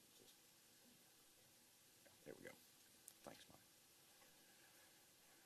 Now, what they're proposing between San Gabriel and Hero Way, there is an exit lane, or exit ramp, and then an entrance ramp, which enters the main lanes prior to Hero Way. Well, the exit ramp is located such that anybody exiting there is not going to be to access the TOD area, or anybody exiting there is going to have to go down to Hero Way and do a U-turn to get back to the hospital. So what we requested at the meeting, we actually requested, we'd like to leave the exit and entrance ramps here between San Gabriel and Hero Way, but we'd like to add a exit ramp, not just an entry ramp, between Bryson Ridge. Between Bryson Ridge, oh my God, I didn't want to do that, but between Bryson Ridge and San Gabriel, there is only an entry ramp. There's no exit ramp. So, I mean, we need a exit ramp and an entry ramp there. Now, CTRMA people said, hey, we'll flip this thing and we'll give you an exit ramp and entrance ramp between Bryson Ridge Trail and San Gabriel, but you'll only have an entry ramp between San Gabriel and Hero Way. Of course, we stated that we would like to have entry and exit ramps at both locations. They have responded to us in the past as we've reviewed this schematic while it was being developed. that they don't want to do 3 exit ramps in a row. We disagree with that.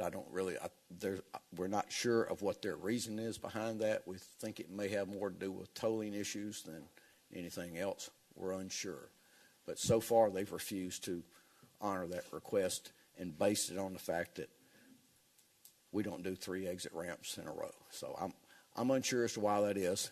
And, of course, the purpose of this discussion tonight is that we have until June the 28th to submit comments on this environmental assessment, which was the subject of this, or the reason for the public hearing. So, the floor is open for council and to discuss and make a determination as to how you want to style your comments by resolution to CTRMA. And we think a resolution from the council about your feelings about this will bear more weight than comments from staff. I have a question. Yes, ma'am. So let's say we do ask to have the additional on and off ramp and no change to the current location. They could come back and say that's too bad and we don't get the change at all. Do we do anything to prioritize the locations in the event that we can only have one? I think we'll have the ability if they deny us, and they may well. I don't think that would close the door. I think the door is open. Basically, that is now their position, although it's not on paper. I would say at this current time, basically we have exit and entrance ramps between Bryson Ridge and San Gabriel, and only an entry ramp between San Gabriel and Hero Way.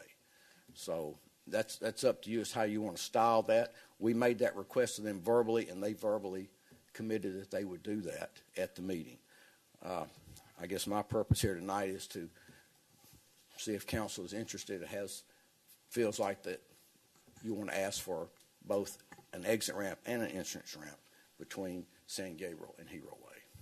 Well, if you eliminated the Bryson exit and you just had the Hero Way, how much of a drive along the frontage road would that be? What's the Is that right? Say that again, Mayor. So if you eliminated the Bryson exit, then you would get off at the Hero Way before that, correct? Correct, but then you would not have access directly to 183 itself. So probably I don't think they would buy that scenario from us because of that very reason. Well, I arrived at that meeting a little bit after you. You must have left already. So Well, I wasn't going to stay for the dog and Oscar for a pony little show, while. so yeah. Yeah. And I spoke to him afterwards, and he had mentioned that was what was brought in. He did mention that he did not want, and I can't remember exactly. He had some excuse as to why there wasn't going to be 3 of them. But as far as I saw, to have that exit ramp, that entrance turned into an exit would be good. And I'm not sure that it's necessary to have 3 of them in a row. That's my personal opinion. Right. And to have that other one, he said he would like to eliminate that other entrance ramp right there between San Gabriel and Hero Way. Exit ramp, I mean. And then just leave the exit ramp, and the entrance ramp on there. And so I thought that was acceptable. You could still get to all that area in there. It's certainly a much better proposition what they proposed. Yes. And we certainly can live with it. And it's up to you as to how far you want to go with your request for changes. Wayne, what does the expansion of 2243 have to do with? I mean, are they thinking about that, or at this point, no, it's not in this mix at this point.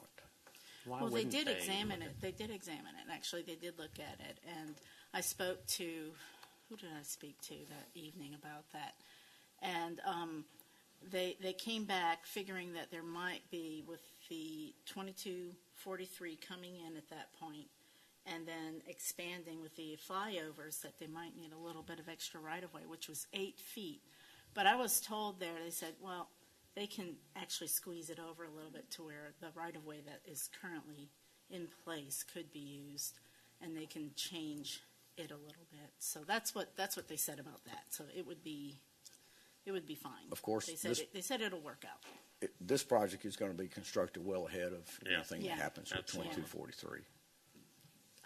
I had a couple questions about the safety of having so many on and off in that short distance, that 183A is very dangerous. The timing of the lights, and I understand that's up to CTRMA, right? Well, the lights are, those are frontage roads issues. So that's CTRMA, or is Yes, that? ma'am, that's Okay. CTRMA frontage roads. Because Yes, ma'am. I go under there, I don't know, 6 times a day, and one turns red and the other one turns green at the same time, and the T-boning happens nonstop. So You must be referring to the 2243 deal. So yes, ma'am. yes, and Hero Way, it happens there too. But so that's one issue. So tell them we're not going to negotiate unless they fix light. No. But my concern is if we're adding, more going on and coming off, in addition to how many accidents we've had T-boning on the frontage roads, what's the safety issue in this? Gosh, I'm not sure how to address your question. It was all over the place. Potentially with with the addition of main lanes, you may see an initial drop in traffic on the frontage roads. Now, we're not going to see any reductions in traffic in Leander. I mean, it's here, it's coming, it's going to get worse. We're going to see more traffic signals on our surface streets here. Have some about to be go under design now at Baghdad and Sunny. There are other areas that are requesting traffic signals, as some of you have read in recent emails. Councilperson Cannon, I really am not prepared to go through a safety analysis of what CTRMA is doing with their frontage roads at this point in time.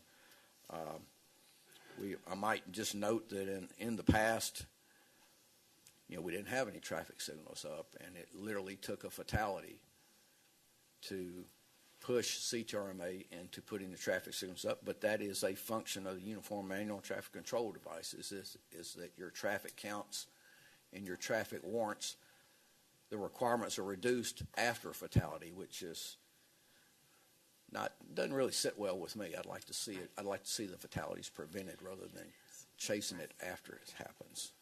And so I guess to hone in a little closer, the more on and off ramps we have, just common sense tells me that's going to give us more opportunities for side swipes and accidents.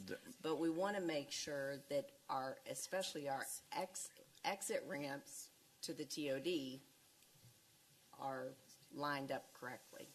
Yes, ma'am. Thank you. Yes, sir. All right, this is an action item.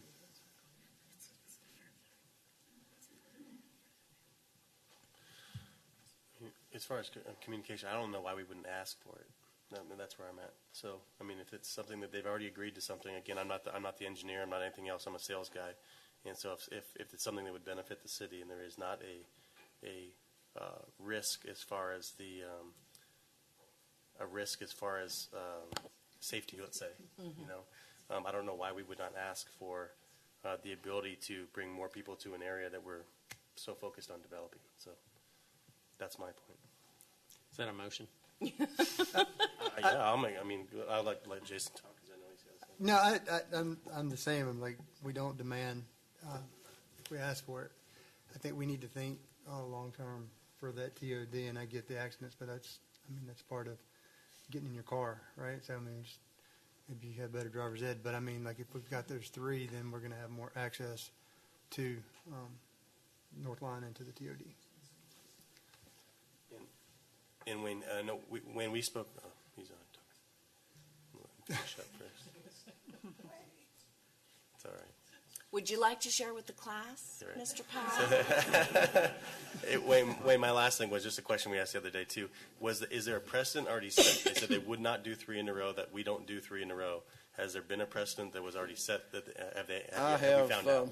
I have spent a good deal of time looking at aerial photographs up and down 183A. And there are not 3 exit ramps in a row at any portion of 183. Oh, I personally, was hoping to find that so we could beat them about the head with it, but it's not there. So if we don't make a motion, is it still, can you still get the exit in time? Well, at a minimum, I would hope that you would make a motion for your resolution to contain the flip of the exit entrance ramps, and between Bryson Ridge and San Gabriel, and between San Gabriel and Hero Way. At a minimum, I would ask that. But the rest, it's up to you as to how you want to style it, whether you want to ask for more than that or whether you're good with that. Either way you do it is obviously fine with me. yeah, I think we should respectfully ask and request, saying please, to change that one to an flip it. exit, to change it to an exit, yeah.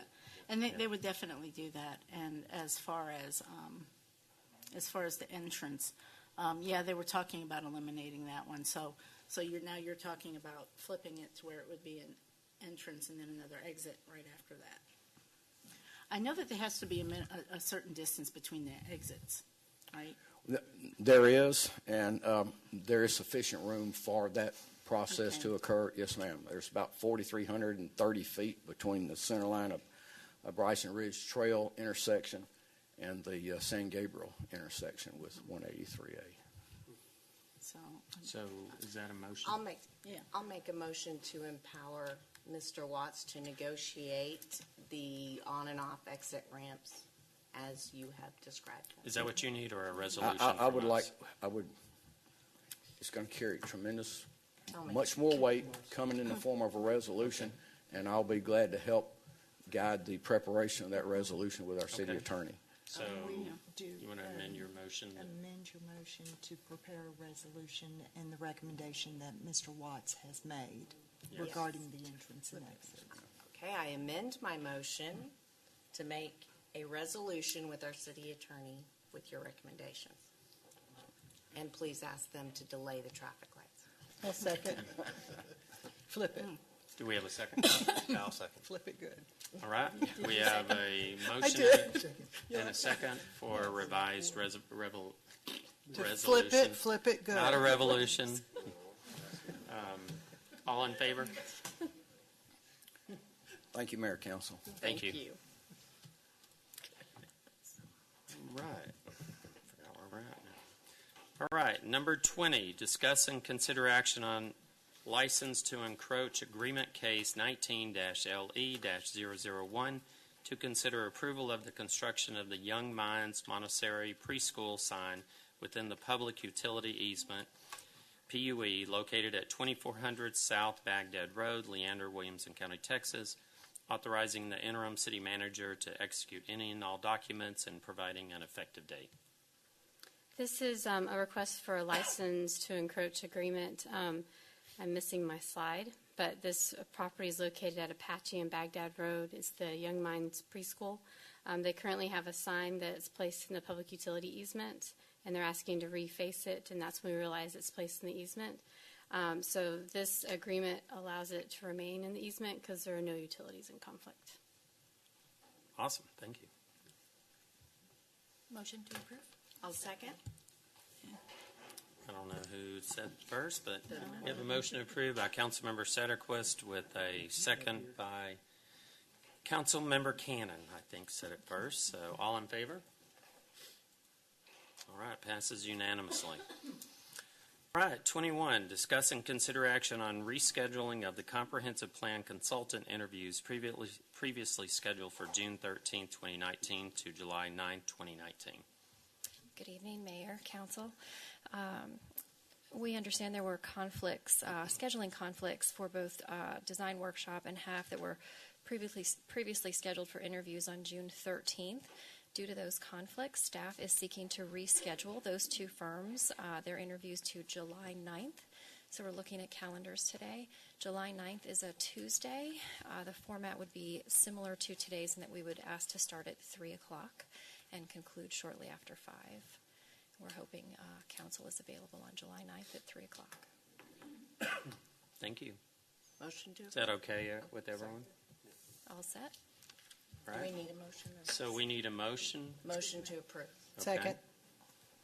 All right, we have a motion to approve by Councilmember Cannon with a second by Councilmember Parker. All in favor? All right. Thank you. See you then. And that was very good today, by Yes, the way. thank you. Two very qualified companies. Very different, but very qualified. All right, 22, discuss and consider action on the appointment of a council liaison to the Public Arts Commission.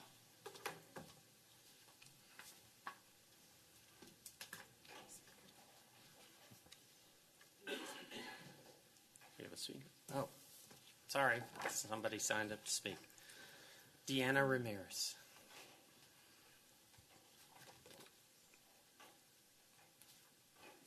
Hello, everybody. Deanna Ramirez, 205 Michael Cove, Leander, Texas, 78641. Thank you.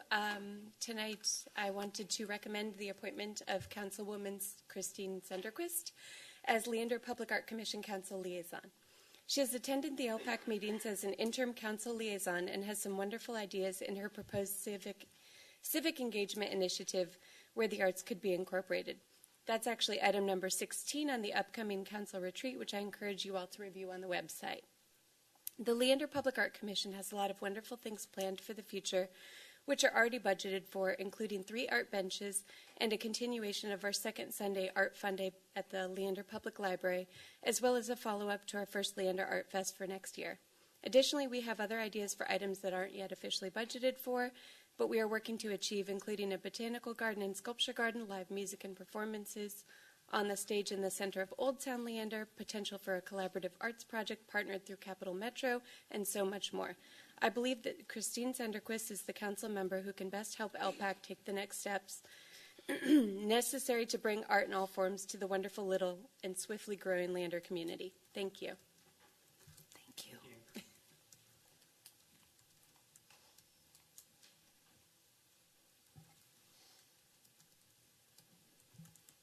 This will be my Not first one. everybody at once. Motion to approve Christine Sunderquist as the, let me say it right, it's my first one, the liaison to the Public Art Commission. I'll second. All right, is this something you want to do? Sure.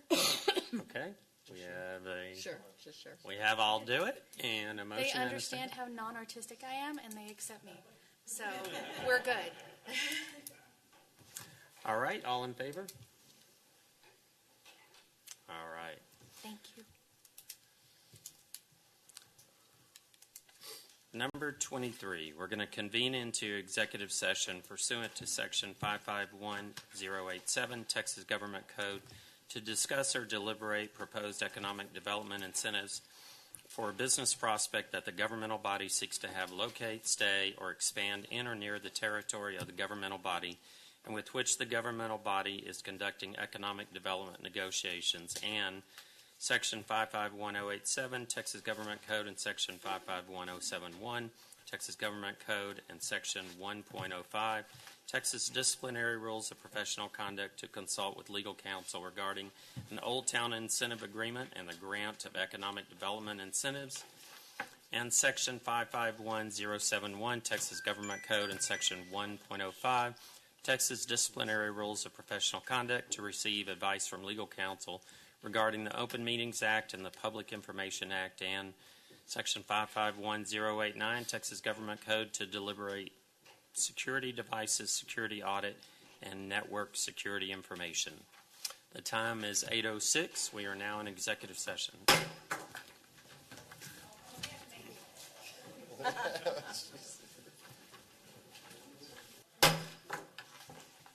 All right, it is 9:25, and we are going to reconvene into open session to take action as deemed appropriate in the City Council's discretion regarding Section 551087 Texas Government Code to discuss or deliberate proposed economic development incentives for a business prospect that the governmental body seeks to have locate, stay, or expand in or near the territory of the governmental body, and with which the governmental body is conducting economic development negotiations.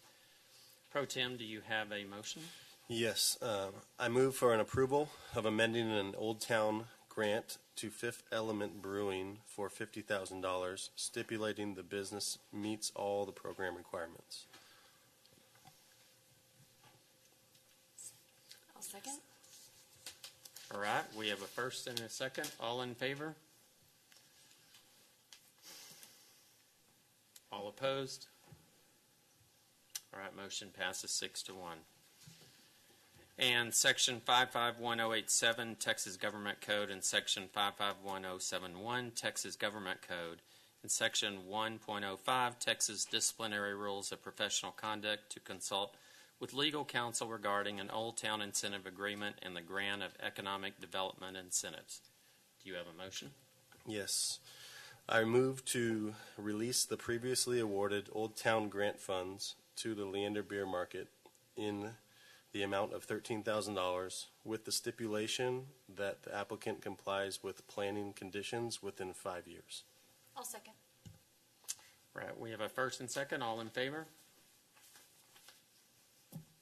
All right, motion passes unanimously. And Section 551071, Texas Government Code, and Section 1.05, Texas Disciplinary Rules of Professional Conduct, to receive advice from legal counsel regarding the Open Meetings Act and the Public Information Act, and Sections 551089, Texas Government Code, to deliberate security devices, security audit, and network security information. Do you have a motion? No action. No action. Please clarify no action on C and D both. No action on C and D both. I'll second. Oh, you don't need a second. All right, we're going to move to council member closing statements. So I would just like to say happy birthday to Marcy. And I know she has to face this every year for the same reason as I'll say I'm very excited about our our, what are we doing tomorrow? Retreat. I might add that it is the longest day of the year, so we may not be happy by the end of the day. But I also want to just commend our police department for everything that was talked about this evening. Y'all did a phenomenal job. Didn't hear about a thing, which is what I love. Nothing happening is fantastic. And the Arts Festival was, I think that was a great success. I think they did a great job with very limited resources and time. I think they did a phenomenal job. So it's just a very good weekend. And plus I got some vitamin D in the sun. So just great. Thank you. I am sorry I missed the Arts Festival. I was out of town over the weekend. But the previous week, between June 1st and June 10th, I was in Europe. June 6th, I was very blessed to have attended the D-Day ceremony at Colville-sur-Mer at the Omaha Beach. And I just want to say that I was very honored to be there. And I want to let everybody know the French people were so gracious and so welcoming. About 90% there was about 15,000 people that showed up. About 90% of them, I would say, were Americans, mostly Americans that showed up. On the way in, as we were being escorted through the cities in Normandy, there were American flags in yards along the way. There were banners on light posts with the soldiers who died in D-Day, their name and what infantry division or particular platoon or whatever division they were with. It was so sweet to see that and to see their thankfulness, their gratefulness, even down to such minute details of placing the flags in front of all the almost 10,000 gravestones there, exactly apart. They were all so uniform, and I noticed all the details, and it was a ceremony that brought tears to many eyes. To be there was a great blessing. I just want to thank all the veterans that I was able to meet that day. I met many of them, and they all talked about it being done. They did it in honor. They were young 18 to 20-year-olds. And one gentleman, as he was talking to several other soldiers from other countries, they had surrounded him, and they were asking him questions. And he was talking about how young and foolish they were, but he said, "Yeah, we were young, but we enlisted because it was the right thing to do." And they saved They saved the world from an evil dictator.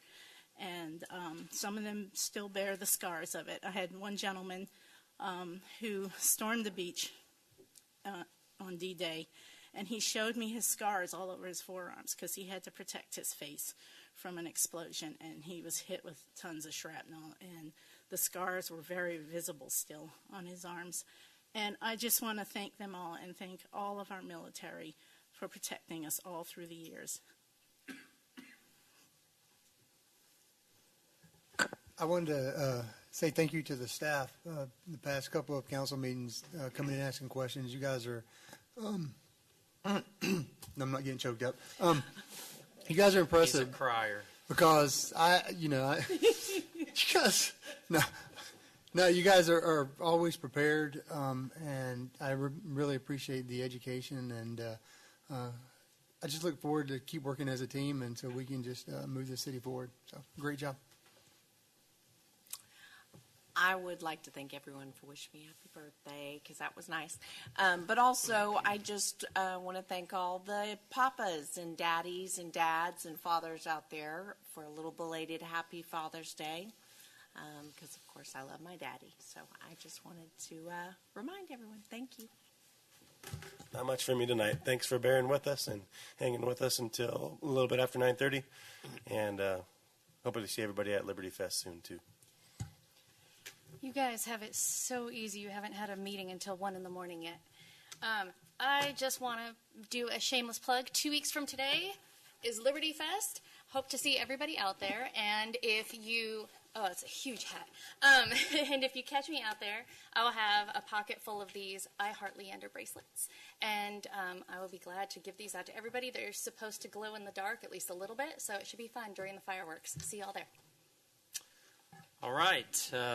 Listen, I think it's been going pretty well, and this is how good government should work. So it's an exciting time. We've got a lot of exciting things going on. And, again, thanks to the police department for a job well done. So we appreciate you guys. And with that, can I get an adjournment? Move to adjourn. All right. So be it. Thank you. Time is 9:34.